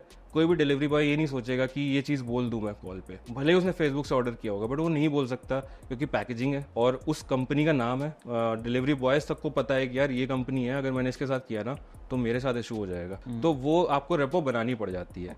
लेकिन अगर आप नए हो, आप रेगुलर उस चीज़ को एस्केलेट कर रहे हो ना, वो सॉल्व हो जाती है। तो ये सारे इशूज आते हैं, अगर आप इनसे टैकल कर लेते हो, आप इन चीज़ को स्किल को ले लेते हो, तो आई गेस आप ब्रांड पे बहुत अच्छा फोकस करके बना सकते होगे। बहुत लंबा जाता है बिकॉज यही सारे आपको कहोगे कि पार्ट्स ऑफ बिजनेस है जो आप अगर ब्रांड बनाने जा रहे हो तो। एक चीज जैसे मेरे को बताइए कि मैं ये भी जानना चाहता हूँ कि प्रोडक्ट लिस्ट करने से पहले हमारे पास प्रोडक्ट तो होना चाहिए, तो वो प्रोडक्ट कहाँ से लेना है, कैसे लेना है, उसके बाद का जो प्रोसेस है, जैसे साइट हमने बना दी, उस पर लिस्ट कर दिया, फिर मार्केटिंग करना है, ये वाला थोड़ा प्रोसेस समझाइए। सबसे पहले में आता है जो प्रोडक्ट कैसे मिलेगा। इंडिया में सबसे पहला तो इंडिया मार्ट है, बिकॉज अगर आपको इंडिया में कोई प्रोडक्ट ढूंढना है, भले ही वो मैन्युफैक्चरिंग हो रहा हो, कुछ भी हो रहा हो, इम्पोर्ट हुआ हो, इंडिया मार्ट पे आ जाता है ज़्यादातर केसेस में। अब इंडिया मार्ट भी पिछले 2-3 साल से वायरल, अगर आप ई कॉमर्स की इंडस्ट्री की बात करो तो बहुत ज़्यादा नए प्रोडक्ट नहीं आ रहे थे, बिकॉज एक ट्रेंड चला है जहाँ पे लोगों को ऐसे प्रोडक्ट बेचने हैं जो इंडिया में मैन्युफैक्चर जल्दी हो जाएं, ज़्यादा वॉल्यूम कर लें, लाइक दिन के 10,000 ऑर्डर कर लें, लेकिन उसमें प्रॉफिट मार्जिन बहुत कम होता है। तो अब जब से ये हुआ है, इंडिया मार्ट पे भी इंपोर्टर ने प्रोडक्ट्स लाना बंद कर दिया है, बिकॉज उनके लिए भी एक रिस्क है। वो क्यों वहाँ पे पैसा फंसाए जो माल नहीं निकलेगा, वहाँ पे लगाएंगे जो माल रेगुलर निकल रहा है। तो अब हमने क्या किया कि जैसे मैंने बताया, मैंने सोर्स इन्फी के साथ काम शुरू किया। इसका एक सबसे बड़ा रीज़न ये था कि माल ही नहीं मिलता था। मतलब मैंने जितने दिन ड्रॉप शिपिंग करी है, कोविड से पहले तो मुझे हर दिन 10 प्रोडक्ट मिल रहे होते थे। कोविड के बाद से एक तो चाइना का इंपोर्ट भी बहुत ज़्यादा डिसरप्ट हुआ, चाइना के कोविड के बाद से गवर्नमेंट ने बहुत सारे इश्यूज़ किए। एक तो वो रीज़न था। सेकंड रीज़न था कि मार्केट में वो लोग आना शुरू हो गए जिनको प्रोडक्ट क्वालिटी पे ज़्यादा फोकस नहीं करना था, जिनको वॉल्यूम करना था बस, और एक बार बेचना था कस्टमर को, दूसरी बार वो नहीं बेचना चाह रहे थे। तो उनसे कम्पिटिट करने के लिए हमने एक प्लेटफॉर्म बना रखा है sourceinfy.com, जहाँ पे आप कोई भी प्रोडक्ट जाके रिक्वेस्ट करोगे तो हम आपके लिए प्रोडक्ट भी ले आते हैं। ऑलरेडी वहाँ पे 20,000 से ज़्यादा प्रोडक्ट पड़े हुए हैं, तो अगर आपको उनमें से कुछ बेचना है आप उसको बेच सकते हो। ऐसे मार्केट में बहुत सारे प्लेटफॉर्म है। थर्ड ऑप्शन है कि आप लोकल मार्केट सदर में जाओ। सदर में इतने सारे बंदे बैठे हुए हैं जो इंपोर्ट ही करते हैं। अगर आपने सही से उनसे बात करी, थोड़ा बहुत बिजनेस शुरू कर लिया, आप कन्विंस कर पाते हो, तो आपको नए प्रोडक्ट भी देते हैं। लेकिन वहाँ पे एक रिस्ट्रिक्शन आता है कि आपको एक मिनिमम ऑर्डर देना पड़ता है। आपको 200 पीस, 100 पीस या जो भी होगा। अगर आपको एकदम यूनिक प्रोडक्ट चाइना से मंगाना है तो क्या पता आपको शायद 500 पीस भी का भी ऑर्डर देना पड़े। अब उस 500 पीस में भी वो 50% to 70% एडवांस लेते हैं। किसी भी नए बंदे के लिए बहुत मुश्किल हो गया। हमने अब सोर्स इन्फी पे देन हमने ये चीज़ का किया कि अगर आपको 20 पीस भी मंगाना है ना, हम आपके लिए 20 पीस ले आएंगे, आप टेस्ट करो। क्योंकि यही एक बहुत बड़ी गैप था कि कोई प्रोडक्ट ला के नहीं दे पा रहा था या कोई लाना ही नहीं चाह रहा था। हमने उस चीज़ को सॉल्व किया कि यार आपको नया प्रोडक्ट टेस्ट करना है ना, आप बस टेस्टिंग करो। आपको 10 पीस लाना होगा हम 10 पीस ले आएंगे, आपको 20 पीस लाना होगा 20 पीस ले आएंगे।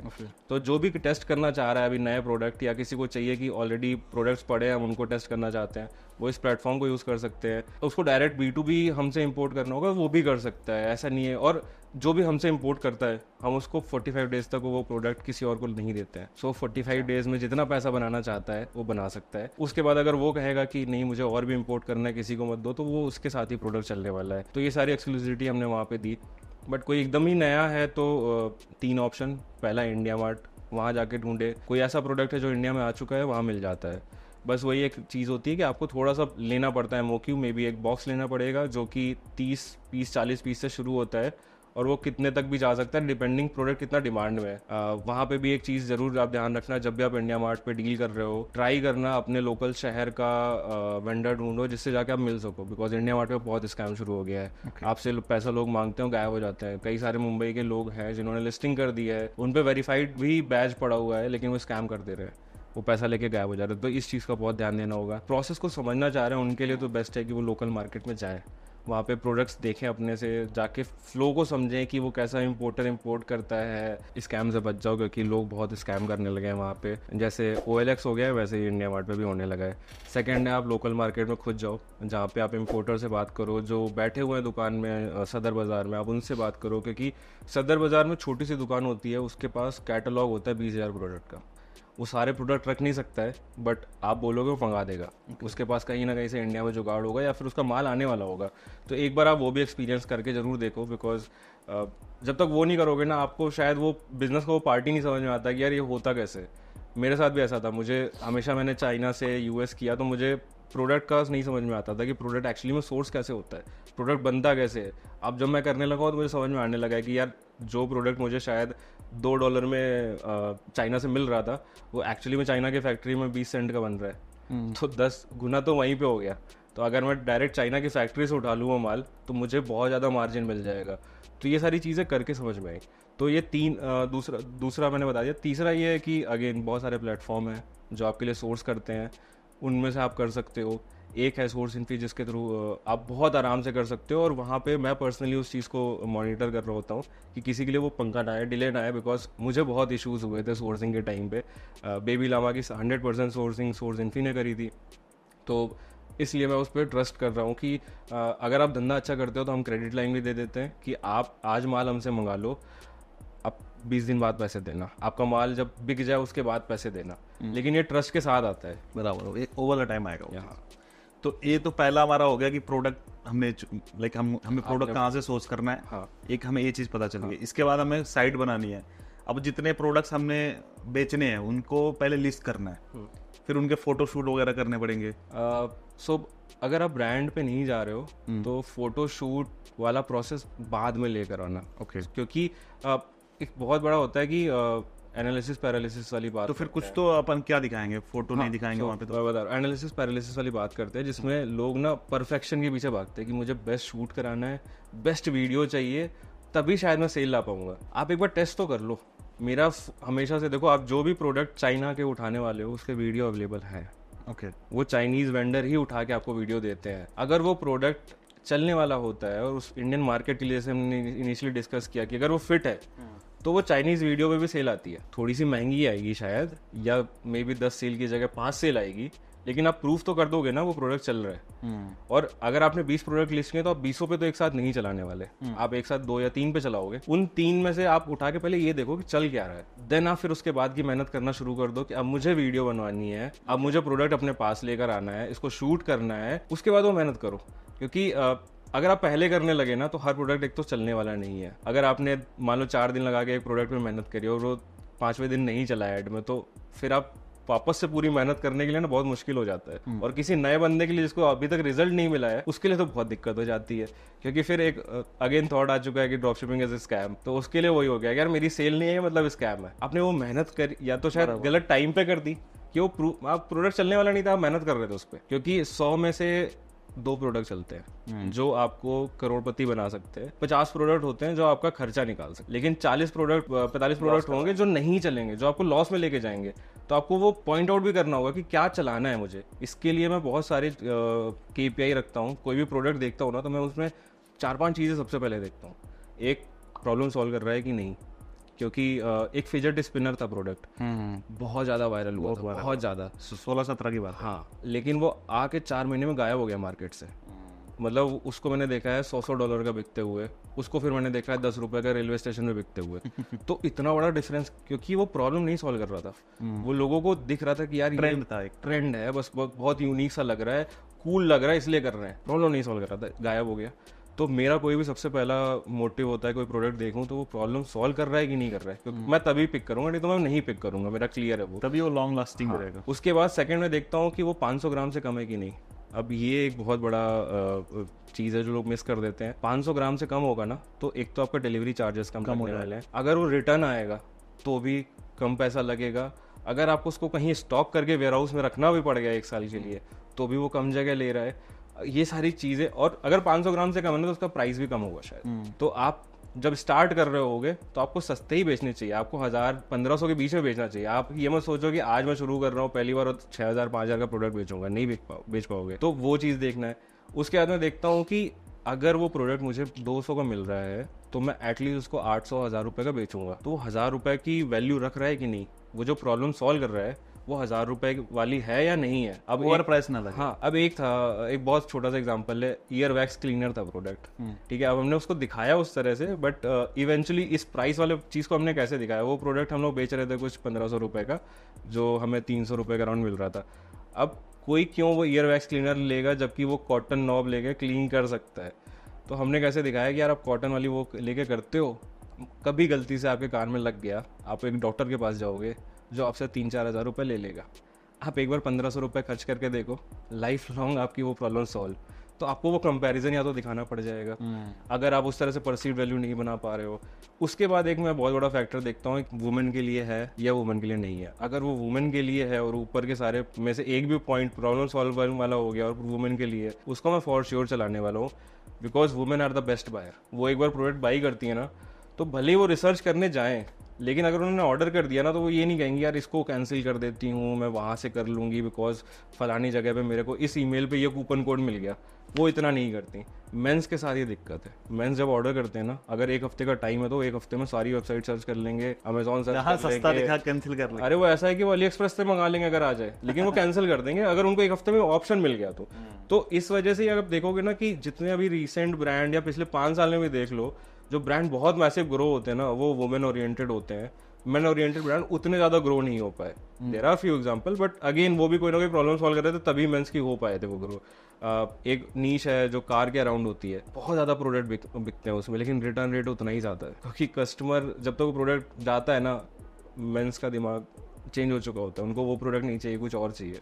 तो इस वजह से मैं देखता हूँ कि वुमेन बायर है अगर इसमें, तो मैं आग बंद करके कूदता हूँ उस प्रोडक्ट पे। आप ये 4 से 5 चीजें देख लो, अगर कोई प्रोडक्ट फुलफिल कर रहा है ना, आग बंद करके जाओ उस प्रोडक्ट पे। लेकिन अगर आप इसमें से 2 से 3 चीजें नहीं फुलफिल करा पा रहे हो, उसको छोड़ दो, वो प्रोडक्ट अभी के लिए छोड़ दो। मे बी आपको आगे एक्सपीरियंस आ जाएगा। अब जैसे कई सारे प्रोडक्ट मैंने बताया, एयरवैक्स क्लीनर शायद नहीं बेच सकता था अगर मैं नॉर्मली उसको चला रहा होता, बट मैंने वो एंगल दिखाया कि यार अगर दिक्कत हो गई कभी ना, तो आपके 1500-2000 रुपए तो वैसे ही ठुक गए, तो आपको जरूर लेना चाहिए प्रोडक्ट। तो आप या तो उस तरह की मार्केटिंग करने पे आ जाओ, नहीं कर पा रहे हो तो पहले ये सारे पॉइंट्स देखो, जो भी फुलफिल हो रहे हैं उन सारे प्रोडक्ट्स के साथ आप शुरू करो। चलो, ये तो प्रोडक्ट अभी हमारा प्रॉब्लम सॉल्व हुआ कि प्रोडक्ट कैसे सेलेक्ट करना है।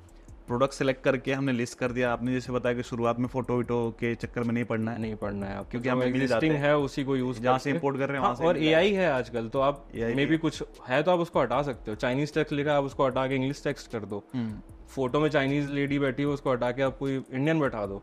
एआई से इतना तो यूज किया जा सकता है। इसके बाद हमें वेबसाइट पे फिर पेमेंट गेटवे वगैरह भी लेना पड़ता है। हाँ, सो अगर आपको पेमेंट गेटवे लेना है तो आपको सबसे पहले जीएसटी रजिस्टर कराना पड़ता है, रजिस्टर करना पड़ता है, क्योंकि कोई भी पेमेंट गेटवे आजकल दे ही नहीं रहा है। और जो देते भी हैं, जैसे कैश फ्री, वो लिमिट लगा देगा 15,000 रुपए की। अगर आपका 15,000 का ट्रांजेक्शन हो गया तो फिर नहीं हो सकता। कोई भी बंदा जो साइड बिजनेस की तरह करना चाह रहा है, वो एक प्रोप्राइटरशिप खोल सकता है, बहुत आसान है। और बहुत सारे सीए हैं जो, वैसे तो प्रोप्राइटरशिप में ज़्यादा सेल अगर नहीं है तो खुद भी वो भर सकता है जीएसटी, बट मैं सजेस्ट करूँगा अगर आप धंधा करने की सोच रहे हो थोड़ा सा लॉन्ग टर्म, तो ले लो जीएसटी और उस पर सारी फाइलिंग कर लो। लेकिन अगर कोई बिल्कुल स्टार्ट कर रहा है ना, तो ज़रूरी नहीं है वो प्रीपेड ले, क्योंकि प्रीपेड आना भी तभी शुरू होता है ना जब कस्टमर को ट्रस्ट बनना शुरू होता है, जब वो एड में कुछ अलग कर रहा होता है, उसकी वेबसाइट कुछ अगर सारे के सारे बंदे सेम चीज कर रहे हैं ना, नहीं तो कई बार कस्टमर भी अगर चाह रहा है कि मेरे को पे करना है, तो वो कैसे फिर लेगा पेमेंट? सो मैंने जैसे किया था, मैं तो यूपीआई करवा लेता था। अच्छा। हाँ, मतलब मैं एज अ ड्रॉप शिपर बताऊंगा, जब मेरे पास कुछ भी नहीं था और जीएसटी भी नहीं था, तब तो यही कराता था। बट बिना जीएसटी के तो आपको कोई पेमेंट देता नहीं है। फोन पे भी आप ट्राई करोगे, जो भी दे रहा है वो भी आपसे जीएसटी मांग लेता है। रेजर पे ने हमेशा से जीएसटी मांगी है। कैश फ्री अभी दे रहा है जहाँ पे जीएसटी नहीं लगता है, बट 15,000 की लिमिट लगा देगा, तब आपको जीएसटी के डॉक्यूमेंट डालने पड़ेंगे। तो जीएसटी रजिस्ट्रेशन करा लो। बट अगर किसी को स्टार्ट करना है तो सिर्फ इस वजह से मत रुकना कि प्रीपेड गेटवे नहीं है। इवेंचुअली स्टार्टिंग आपका 1% 2% ऑर्डर आने वाले हैं, 100 में से 1 या 2 ऑर्डर प्रीपेड आएंगे अगर, तो इतना बड़ा डिफरेंस तो नहीं क्रिएट कर देंगे वो। तो ज़्यादा बेटर है स्टार्ट कर दो, क्योंकि स्टार्ट कर दोगे तब आप जीएसटी में भी काम करोगे, बिकॉज शायद आपको कहीं से पैसा दिखने लगेगा। और अभी बहुत सारे प्लेटफॉर्म है जो बिना जीएसटी के भी आपको काम करने देंगे। लाइक आप वेंडर से जैसे शिप करवा रहे हो, शिप रॉकेट में भी बिना जीएसटी के आप वर्क कर सकते हो। बहुत सारे प्लेटफॉर्म है, तो आप उनसे शुरू कर लो, सीओडी पे ही शुरू कर लो। लेकिन जब पैसा आने लगेगा तब आपको खुद भी एक रहेगा चुल्ल, और आप खुद भी चाहोगे कि यार अब मुझे काम करना है, मुझे थोड़ा सॉर्टेड वे में करना है, तो मैं प्रीपेड भी लूंगा, मैं सारे जीएसटी वर्क करूंगा, मैं फाइलिंग भी करा लूंगा। उससे पहले तो आप सीओडी पे शुरू कर लो। तो ओके, तो पेमेंट गेटवे हमारा सॉल्व हो जाता है। इसके बाद से जो हमारा अगला स्टेप होगा, आई थिंक डिलीवरी वाला होगा, कुरियर सर्विसेज का। हाँ, कुरियर सर्विसेज है जिसमें एग्रीगेटर बहुत सारे हैं। अभी सबसे बड़ा शिप रॉकेट है, उसके बाद निम्बस पोस्ट है, पिकर है, डेली नए आ रहे हैं। अगर आप 100-200 ऑर्डर पे पहुंच चुके हो, आपके रेगुलर 100-200 ऑर्डर आ रहे हैं, तो मैं तो कहूँगा ब्लू डॉट पे डायरेक्ट जाओ। अब ब्लू डॉट बहुत आराम से देने लगा है, आपको एक्सेस पहले नहीं देता था, आपको 100-200 ऑर्डर पे दे देगा, और उसकी डिलीवरी ज़्यादा बेटर है। ओके, क्योंकि होता क्या है कि एक ब्लू डार्ट डायरेक्ट है, बीच में एक एग्रीगेटर आ गया। अब एग्रीगेटर आए भी इसलिए कि हर बंदे के पास उतना लोड नहीं था, तो वो उनके थ्रू काम कर रहे थे, वो ज्यादा चार्ज भी करते हैं एग्रीगेटर। अब आपने एग्रीगेटर को बोला कि मान लो आपका कोई ऑर्डर है जो डिलीवर नहीं हुआ और कस्टमर को चाहिए भी था। अब आपने फोन किया, डिलीवरी बॉय ने ही कोई गलती करी थी जिसकी वजह से नहीं गया वो। आपने फोन किया, डिलीवरी कस्टमर ने बोला मुझे तो चाहिए, आपने वहाँ पे रिमार्क डाला, ऑप्शन आता है कि आप बोल सकते हो शिपिंग कंपनी को, एग्रीगेटर के थ्रू बोलोगे। अब आपने एक रिमार्क दिया, एग्रीगेटर ने क्या पता रात को जाके वो अपलोड करा फाइल, उनके पास अगले दिन सुबह गई, तब तक वो आरटीओ हो चुका था, वो वापस आ गया आपका शिपमेंट। तो अगर आप डायरेक्ट काम करोगे ना, आप डायरेक्ट उस शिपिंग कंपनी को बोल रहे हो कि ये रिमार्क है, मेरा आज ही डिलीवरी होनी चाहिए, और वो उसी दिन अटेम्प्ट होती है। Okay. तो यहाँ पे ये फ़ायदा आ जाता है। बट अगेन जब आप स्टार्ट करोगे तो आई गेस कोई भी शिपिंग कंपनी जल्दी इंटरटेन नहीं करती है, तो best to start with aggregator, Shiprocket, NimbusPost picker, कोई भी आप यूज़ करो। शिप रॉकेट वैसे अब तो बहुत अच्छा हो गया है, उनके इतने ज़्यादा टूल्स आ गए हैं कि आपको शायद उसके बाहर कहीं जाने की ज़रूरत नहीं पड़ेगी अगर ई कॉमर्स करना है। उनके व्हाट्सएप की भी टूल है, उनके इन्फ्लुएंसर का भी टूल है, बहुत सारे आ गए। तो अगर आप शिप रॉकेट यूज़ करते हो तो वो बहुत बढ़िया है। हमारा प्रॉब्लम सॉल्व हो गया कि पूरा प्रोडक्ट सोर्स से लेके लिस्ट होने से लेके डिलीवरी तक का। अब इसके बाद जो पार्ट आता है आई थिंक मार्केटिंग का आता है कि हम अपने प्रोडक्ट के बारे में बात करना शुरू करें। तो इसके बारे में आप थोड़ा अपना एक्सपीरियंस बताइए, कैसे मार्केटिंग करें। एक तो आजकल से वीडियो मार्केटिंग चल रही है, बहुत ही ऐसे रेयर प्रोडक्ट है जहाँ पे अब पिक्चर्स के थ्रू बिकता है। पहले तो था कि क्लोथिंग में भी इमेज के थ्रू बिकता था, लेकिन अब क्लोथिंग में भी लोगों को चाहिए कि वीडियो बने, जिसकी वजह से आजकल रील चलती हैं। रील में भी लोग कपड़े पहन के दिखा रहे होते हैं, कहीं ना कहीं टैग कर देते हैं यहाँ से बाई किया, तो वो मार्केटिंग ही होती है किसी ब्रांड की। तो आजकल तो वो चल रहा है। तो हमारा कोई भी प्रोडक्ट, और हम जहाँ पे जेनरिक नीश नहीं बेचते हैं, जैसे क्लोथिंग नहीं, वायरल में कुछ प्रॉब्लम सॉल्विंग जो हम बात करते हैं, प्रॉब्लम सॉल्विंग बेच रहे हैं, उसमें मेरा एक फ्लो है कि मुझे वीडियो इसी तरह बनवानी है तभी चलेगी। पहले 3 से 4 सेकंड हम प्रॉब्लम को बताते हैं, और वो जितनी ज़्यादा यूनिक तरह से हम प्रॉब्लम को बता सकते हैं उतना ज़्यादा बेटर है। एक हुक रहे, एक हुक होना चाहिए। जैसे आजकल आप रील देखो कि इनिशियली दिखा देते हैं कोई वायरल वीडियो का, फिर एकदम से आ जाते हैं वो अपने ऐड पे कि कंटेंट आ जाता है तो उनका। वो चीज़ चल रही है। अब आपको अगर आप रील नहीं देखोगे ना, आपको पता भी नहीं कि ये चीज़ चल रही है। तो आपको एज अ ब्रांड ओनर, आपको एज अ ई कॉमर्स गाई वो देखना पड़ेगा। देखना भी पड़ेगा। रील देखना मुझे पसंद नहीं है, लेकिन देखना पड़ जाता है, क्योंकि आप जब तक देखोगे नहीं आपको ऐड दिखेंगे नहीं, आपको पता ही नहीं है। आप आगे टीम को कैसे बोलोगे कि मुझे ये बनवाना है। बराबर। तो अब मैं पहले वो देखता हूँ, पहले 3 से 5 सेकंड तो मैंने वो चीज़ करी, उसके बाद फिर मैं अपने प्रोडक्ट को लाता हूँ कि ठीक है ये प्रोडक्ट है जो अभी हमने प्रॉब्लम डिस्कस करी ना उसको सॉल्व कर रहा है, और फिर उसमें दिखाता हूँ कि वो कैसे सॉल्व कर रहा है। वो ऑलरेडी जो एग्जिस्टिंग वीडियो होंगी उनका यूज़ करके फिर उसमें दिखाता हूँ कि अभी अगर आप प्रोडक्ट लेते हो तो कुछ डिस्काउंट है, ये है वो है, फिर लास्ट में आप वेबसाइट पे जाके ले सकते हो। सो ये 4 से 5 फ्लो जो है हमारे वीडियोज़ में होते ही होते हैं कोई भी। और कॉपी पेस्ट वीडियो नहीं चल रहे अभी। बहुत लोगों को दिक्कत आ रही है कि फेसबुक पे रिजल्ट्स बहुत अप डाउन है, कईयों के तो बिल्कुल ही खत्म हो गया, लोगों ने बंद कर दिया है। रीज़न यही था कि वो एकदम कॉपी पेस्ट वीडियो चला रहे थे। अब लोगों को लगता है कि उन्होंने डाउनलोड कर लिया, उसमें नाम चेंज कर दिया तो फेसबुक को पता नहीं होगा। फेसबुक एक हैश कोड डालता है हर वीडियो में, जैसे ही वो वीडियो कभी उस फेसबुक पे अपलोड होती है ना, हैश कोड डल जाता है। अब जब तक आप उसका एडिटिंग करोगे नहीं, उसकी बैकग्राउंड म्यूजिक चेंज नहीं करोगे, वो हैश कोड नहीं जाता है। अब अगर आपने वो मेहनत नहीं करी ना, आपने जैसे ही अपलोड किया फेसबुक को पता है कि कहाँ से वीडियो उठाई हुई है, फेसबुक पे चली हुई है, तो वो क्यों आपको रिजल्ट देगा। जिस बंदे ने ऑलरेडी उस वीडियो पे पैसे लगा रखे हैं, मेहनत कर रखी है, वो रिजल्ट उसको देगा। तो कॉपी पेस्टिंग अब बंद हो चुका है, मतलब बंद नहीं कहूँगा बट बंद होने वाला है। अगर जिसको समझ में आ गया वो बेटर है, जिसको नहीं समझ में आया वो शायद 2 महीने 3 महीने बाद देखेगा कि शायद फेसबुक चलने भी नहीं दे रहा है, और चला रहे हो तो आपको एक भी सेल नहीं आएगी, इवेंचुअली आप खुद बंद कर दोगे। तो दिस इज गोइंग ऑन, होता जाएगा, बढ़ता ही जाएगा। तो आपको अपनी वीडियोज में बहुत ज्यादा मेहनत करनी है। मैं क्या करता हूँ कि तो सारी चीजें टेस्ट करके देखता हूँ। अब फेसबुक ने बोला कि एक फीचर आ गया, ये बहुत अच्छा वर्क कर रहा है, आप चला लो। मैंने कई सारे वीडियो देख ली, लोगों ने वीडियो बना दिया लेकिन खुद से चला के नहीं देखा था। कई सारे उसमें बटन है जो बताते ही नहीं कि यहाँ पे जाके ऑप्शन बटन है, वहाँ से ये चीज़ चेंज कर लेना, ये चीज़ चेंज कर लेना। अब जब तक आप खुद नहीं कर रहे हो आपको समझ ही नहीं आएगा। अब उसने आपने जो बताया, सामने बंदे ने, आपने कॉपी पेस्ट तो कर दिया बट आपके लिए वर्क ही नहीं किया, क्योंकि वहाँ पे कुछ चीज़ें थी जो मिस कर दिया आपने। अब एक अभी बहुत रिसेंट में चल रहा है एडवांटेज प्लस कैंपेन, जो फेसबुक ने लॉन्च किया है। अब उसमें एक सेटिंग आती है जहाँ पे आप स्टेट एक्सक्लूड करते हो। सो इंडिया में ऑलरेडी कुछ 8 से 10 स्टेट है जहाँ पे डिलीवरी नहीं होती है, तो हम उनको हटा देते हैं अपने ऐड से, क्योंकि वहाँ पे पैसा वेस्ट हो जाता है। और इवन अगर आपने हटाया नहीं ना, सबसे ज़्यादा ऑर्डर वहीं से आते हैं, बिकॉज वहाँ पे कोई ऐड ही नहीं चला रहा है। तो जब भी आप ऐड चलाते हो सब लोग बाई करना लगते हैं। नॉर्थ ईस्ट है जहाँ पे एड्रेस क्वालिटी बहुत ख़राब है, बिकॉज लोगों के हाउस नंबर नहीं है, तो वो डाल देते हैं नियर पुलिस स्टेशन। अब near police station delivery boy जाता ही नहीं है डिलीवर करने, क्योंकि उसके पास हाउस नंबर नहीं है। तो वो अब इंडिया पोस्ट से या तो भेजो, वो एक बहुत हेक्टिक चीज़ है, तो हम हटा ही देते हैं उसको। अब जब ये नए कैंपेन लगने लगे ना एडवांटेज प्लस, मार्केट में बूम आ गई कि सब एडवांटेज प्लस चलाएंगे, सब चलाएंगे। किसी को पता ही नहीं था कि वहाँ से स्टेट हटाने भी हैं, और हटाने कहाँ से यही नहीं पता, क्योंकि फेसबुक ने ऑप्शन कहीं और डाल दिया। खुद से वो चीजें करनी चाहिए। आप फेसबुक के ऐड के वीडियो बहुत सारे देखो जितने मिल रहे हैं, उसमें आपको क्या ग्रैब करना है, क्या अप्लाई करना है, वो आपका डिसीजन होना चाहिए। तो बेसिक्स देख लो कहीं पे भी। इवन मेरा ग्रुप है ई कॉम एम्बेसी, उसका यूट्यूब चैनल है, आप वहाँ जाओगे। सोर्स इन्फो का यूट्यूब चैनल है, हम रेगुलर वेबिनार करते हैं जहाँ पे फेसबुक ऐड का हम बेसिक्स सिखा देते हैं कि यार ये वो चीजें जो चेंज होनी नहीं है, ये तो फॉलो होनी है। अब उसमें चलाने का तरीका थोड़ा सा बदल गया। अब अगर मैं देखूं तो फेसबुक का एक कैंपेन स्ट्रक्चर होता है, कैंपेन, एड सेट, ऐड। पहले कैंपेन उतना यूजफुल नहीं था, एड सेट बहुत ज्यादा यूजफुल होता था। मतलब एड सेट पे बंदे एक एक घंटे लगाते थे अपना उसको सेट करने के लिए। आज के टाइम पे देखो तो कैंपेन एड सेट का कोई मतलब ही नहीं होता है, बस एक एक बटन ऑन ऑफ होती है, सारा कुछ ऐड पे हो रहा है। आपने जितनी अच्छी ऐड बनाई उतना अच्छा रिजल्ट है, तो मेहनत वहां पे करो। आप जस्ट कॉपी पेस्ट से अच्छा है कि आप मतलब स्टोर पे शायद पैसे लगाने से अच्छा है आप ऐड पे पैसे लगाओ, कि आप एक अच्छा ऐड बनवाओ, आप एक अच्छी स्क्रिप्ट बनवाओ। आपने देखा आजकल वॉइस ओवर बहुत चल रहे हैं, रीजन उसी का यही है कि सेम वीडियो सेम चीज पे नहीं चल रहा था। अब हिंदी जो ऑडियंस है उनको सुनना, वो सुन के देखना पसंद है, वो ज्यादा कन्विंस हो जाते हैं, तो लोगों ने वॉइस ओवर करना शुरू कर दिया। तो आपको इवॉल्व होना पड़ जाएगा ऐड के लिए उस पर। देन अगर किसी को अगेन सीखना है तो मेरी कम्युनिटी है जहाँ पे हम फ्री सिखाते हैं, फ्री वेबिनार करते हैं रेगुलर। तो अगर किसी को आप दे सकते हो, कोई आपसे पूछे तो ई-कॉम एम्बेसी है, एक जाके सर्च करें। बिल्कुल, यहाँ पे डिस्क्रिप्शन में भी डाल देंगे, बाकी लिंक भी देंगे स्क्रीन पे, तो आप देख लेना। तो उस पर कोई भी आता है, हम किसी को मना नहीं करते हैं। उस पर हमने एक पॉलिसी, 4 साल हो गए उस ग्रुप को, 4 से 5 साल, उस पर एक पॉलिसी बनाई हुई है कि कोई भी क्वेश्चन सिली नहीं है, और अगर कोई मजाक बनाता है तो मैं उसको हटा देता हूँ।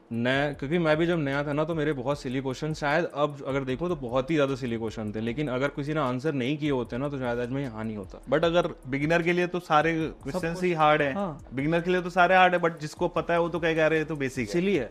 और वो बेसिक भी नहीं बोलते लोग, ना बोल देते हैं, हंस देते हैं, और सिली बोल के ना उसको बोल देते हैं यार ये तो बहुत छोटी सी चीज है, आप क्या पूछ रहे हो। उस बंदे के लिए क्या पता उसने पूरी रात लगा दी, उसको सोल्यूशन नहीं मिला हो। तो इस कम्युनिटी को हमने इसी तरह बड़ा किया कि आप कुछ भी पूछो related to Facebook ad, ecommerce, कोई ना कोई आंसर तो जरूर करेगा, कोई मजाक नहीं बनाता है। मैं खुद कई बार आके आंसर कर दूंगा अगर कोई नहीं कर रहा है, और हम रेगुलर वेबिनार करते रहते हैं। तो एक तो हमने ये किया है। बाकी हमारे आप बहुत सारे यूट्यूब चैनल है जो अच्छा सिखा रहे हैं, बस आपको एक चीज देखनी है कि किस बंदे से क्या लेना है, क्योंकि हर बंदा शायद फेसबुक ऐड के ऐड पार्ट में उतना अच्छा नहीं है, फेसबुक ऐड की टारगेटिंग में शायद उतना अच्छा नहीं है। हर एक बंदे से कुछ कुछ ले सकते हो और उसको अपने हिसाब से कस्टमाइज करके चला सकते हो, और काम करता है बढ़िया। एक मैनुअल बिडिंग की चीज है, बहुत छोटा सा है कि मैनुअल बिडिंग फेसबुक में आई गेस बहुत सारे लोगों ने तो कभी सुना ही नहीं होता है। लोग पूरा ई कॉमर्स करके चले जाते हैं और मैनुअल बिडिंग कभी नहीं करी होती है, बिकॉज इतनी पॉपुलर नहीं है और इतने ज्यादा अच्छे रिजल्ट लोगों ने निकाले नहीं है। बट एक कैंपेन मैं आपको जैसे दिखा रहा था, उसमें एक मैनुअल बिडिंग कैंपेन है जो 1 साल से मैं चला रहा हूँ, और आज भी वो चल रहा है, और वो डेली की 30-40 सेल देता ही देता है, और जिस प्राइस में मुझे चाहिए उस प्राइस पे देता है वो। ये सारी चीजें करके ही आई। मुझे फेसबुक पे यूएस के बहुत सारे ग्रुप्स थे या वीडियोस थे यूट्यूब मैंने देखे, अब उसमें वो चीजें बताता था डॉलर के हिसाब से। वहां पे तो प्रोडक्ट की जो प्राइस होती है वो भी $50-60 की है। इंडिया में $50-60 बेचने जाओगे तो जल्दी बिकता भी नहीं है, आपको 1500 से 2000 के बीच में बेचना है। अब उसको कैसे मैप कराना था कि यार वो जो डॉलर की चीज बोल रहा है उसको मैं एक्जैक्टली INR में कर दूंगा तो वर्क नहीं करेगा, क्योंकि मैं तो उतने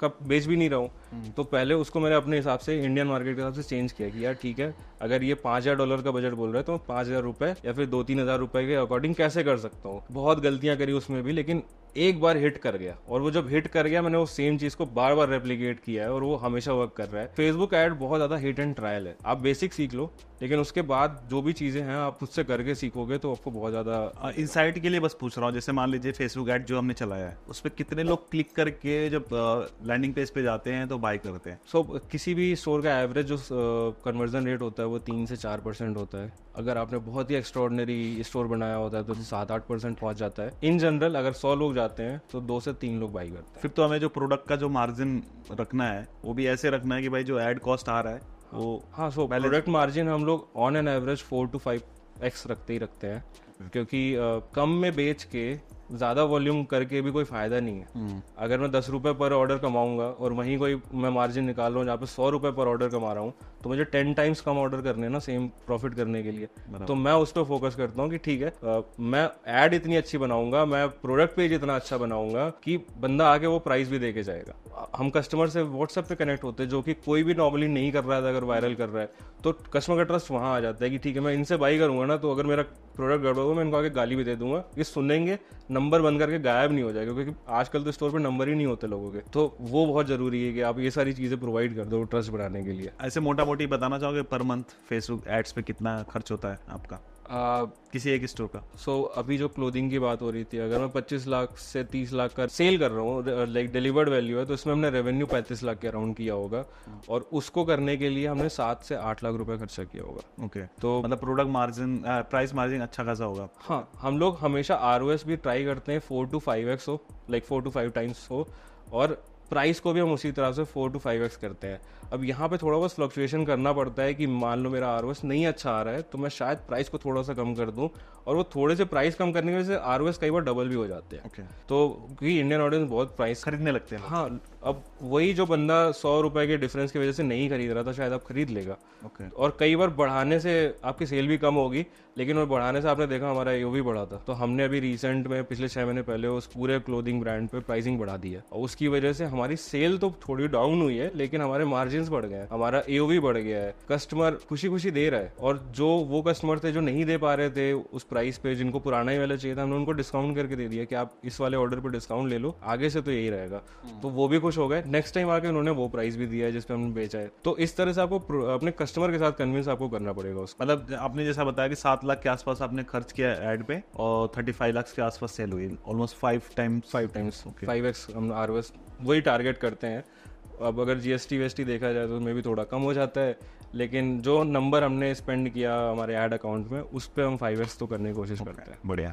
तो कुल मिला के अभी जो मुझे लग रहा है कि ई-कॉमर्स मतलब इतना इजी चीज नहीं है, इसके लिए बहुत सारी चीजें चाहिए, थोड़ा सा कॉम्प्लेक्स मुझे लग रहा है पर्सनली, कि मैंने कभी ट्राई किया नहीं है, बट अगर जैसे एक बार में अगर कोई सुने, कोई बिगिनर भी देख रहा होगा तो उसको लग रहा होगा कि थोड़ा कॉम्प्लेक्स है। आप कैसे देखते हो इससे? तो आई गेस हमने जो डिस्कशन इतना डीप करा है कि उसमें चीज़ें कॉम्प्लेक्स लगने लगी हैं, बट अगर मैं डिवाइड करूँ, एक पार्ट है जहाँ पे आपको सोर्सिंग करनी है, एक पार्ट है जहाँ पे आपको ऐड चलाने हैं, एक पार्ट है जहाँ डिलीवरी करनी है। अब सोर्सिंग वाले पार्ट में मैंने जैसे बताया कि बहुत सारे प्लेटफॉर्म आ गए हैं, जो एकदम ही नया है उसको कॉम्प्लेक्स नहीं करना है, वो सोर्स इनफी यूज़ कर सकता है, एक क्लिक में प्रोडक्ट उसके स्टोर पे जाएगा। वहीं पे हम वीडियोस भी दे देते हैं, कई सारे प्रोडक्ट की वीडियोस भी हम अपने प्लेटफॉर्म पे दे रहे हैं। तो अगर किसी अच्छा, सीधा इंटीग्रेट हो जाएगा?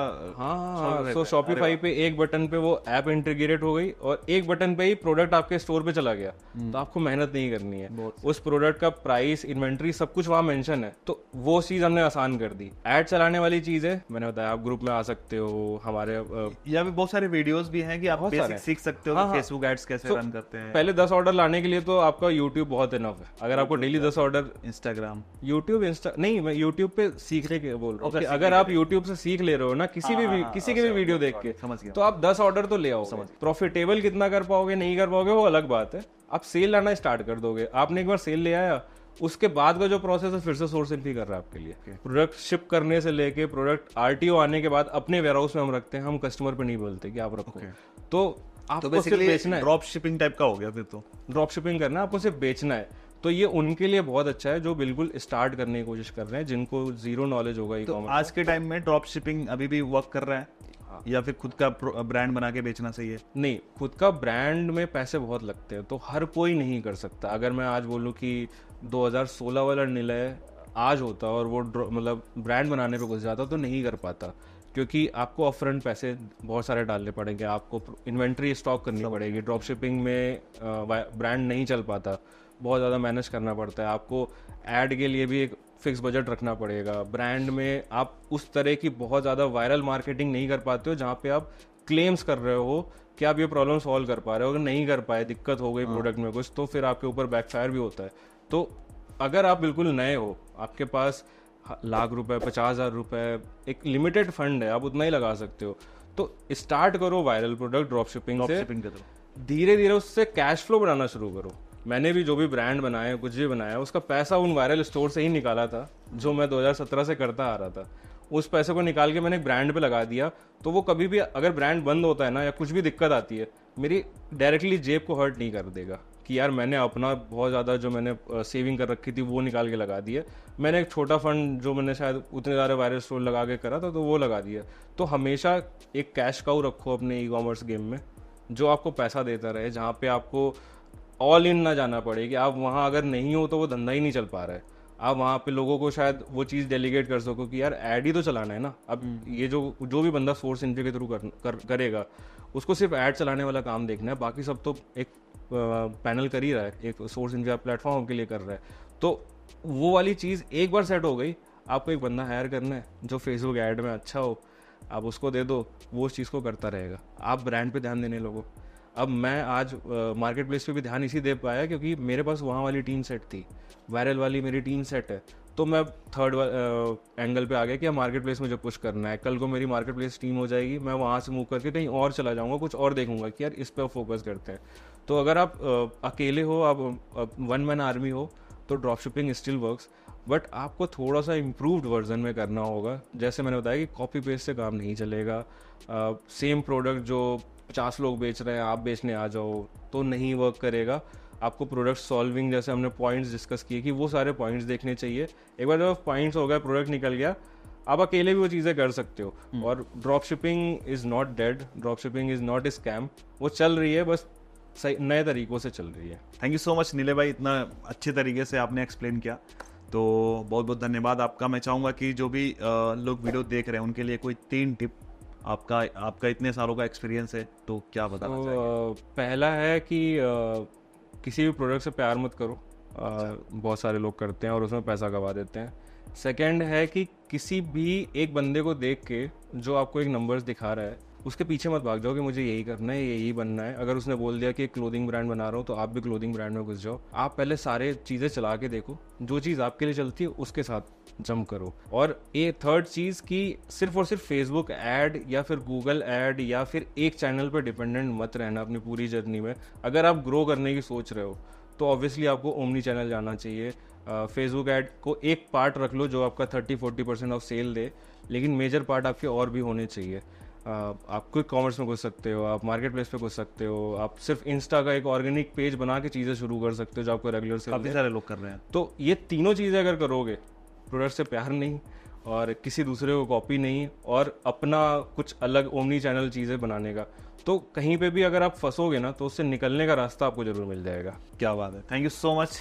तो दोस्तों उम्मीद है कि आपको आज का जो वीडियो है काफ़ी इंसाइटफुल लगा होगा। और जो नीले भाई हैं इनकी भी जर्नी बड़ी इंस्पायरिंग है। काफ़ी टाइम से मैं इनको जानता हूँ पर्सनली और काफ़ी टाइम से प्लान भी कर रहे थे कि हम बढ़िया शूट करेंगे। फाइनली वो आज का दिन था। तो आई होप कि आपको आज का वीडियो पसंद आया होगा। एंड पसंद आया तो आपको पता ही है क्या करना है, इस वीडियो को शेयर करना है, लाइक करना है वीडियो को और सब्सक्राइब करना अगर आप पहली बार आए हो तो, क्योंकि मैं यहाँ पर ऐसे ही इंस्पायरिंग लोगों को बुलाता रहता हूँ। और साथ ही साथ भाई के जो फेसबुक ग्रुप्स हैं उनका मैं लिंक नीचे डाल दूंगा और इनका इंस्टा पेज पे भी आप एक्टिव रहते हो, इंस्टा पेज का मैं लिंक डाल दूंगा। तो प्लीज़ आप इनको फॉलो कर सकते हो। कुछ पूछना होगा तो आप पूछ सकते हैं, चाहे उस ग्रुप में चाहे पर्सनली आप बात कर सकते हैं। तो ठीक है, फिलहाल के लिए इस वीडियो में इतना ही। मिलते हैं किसी और धमाकेदार वीडियो में, तब तक के लिए आप जहाँ भी रहो मचाते रहो।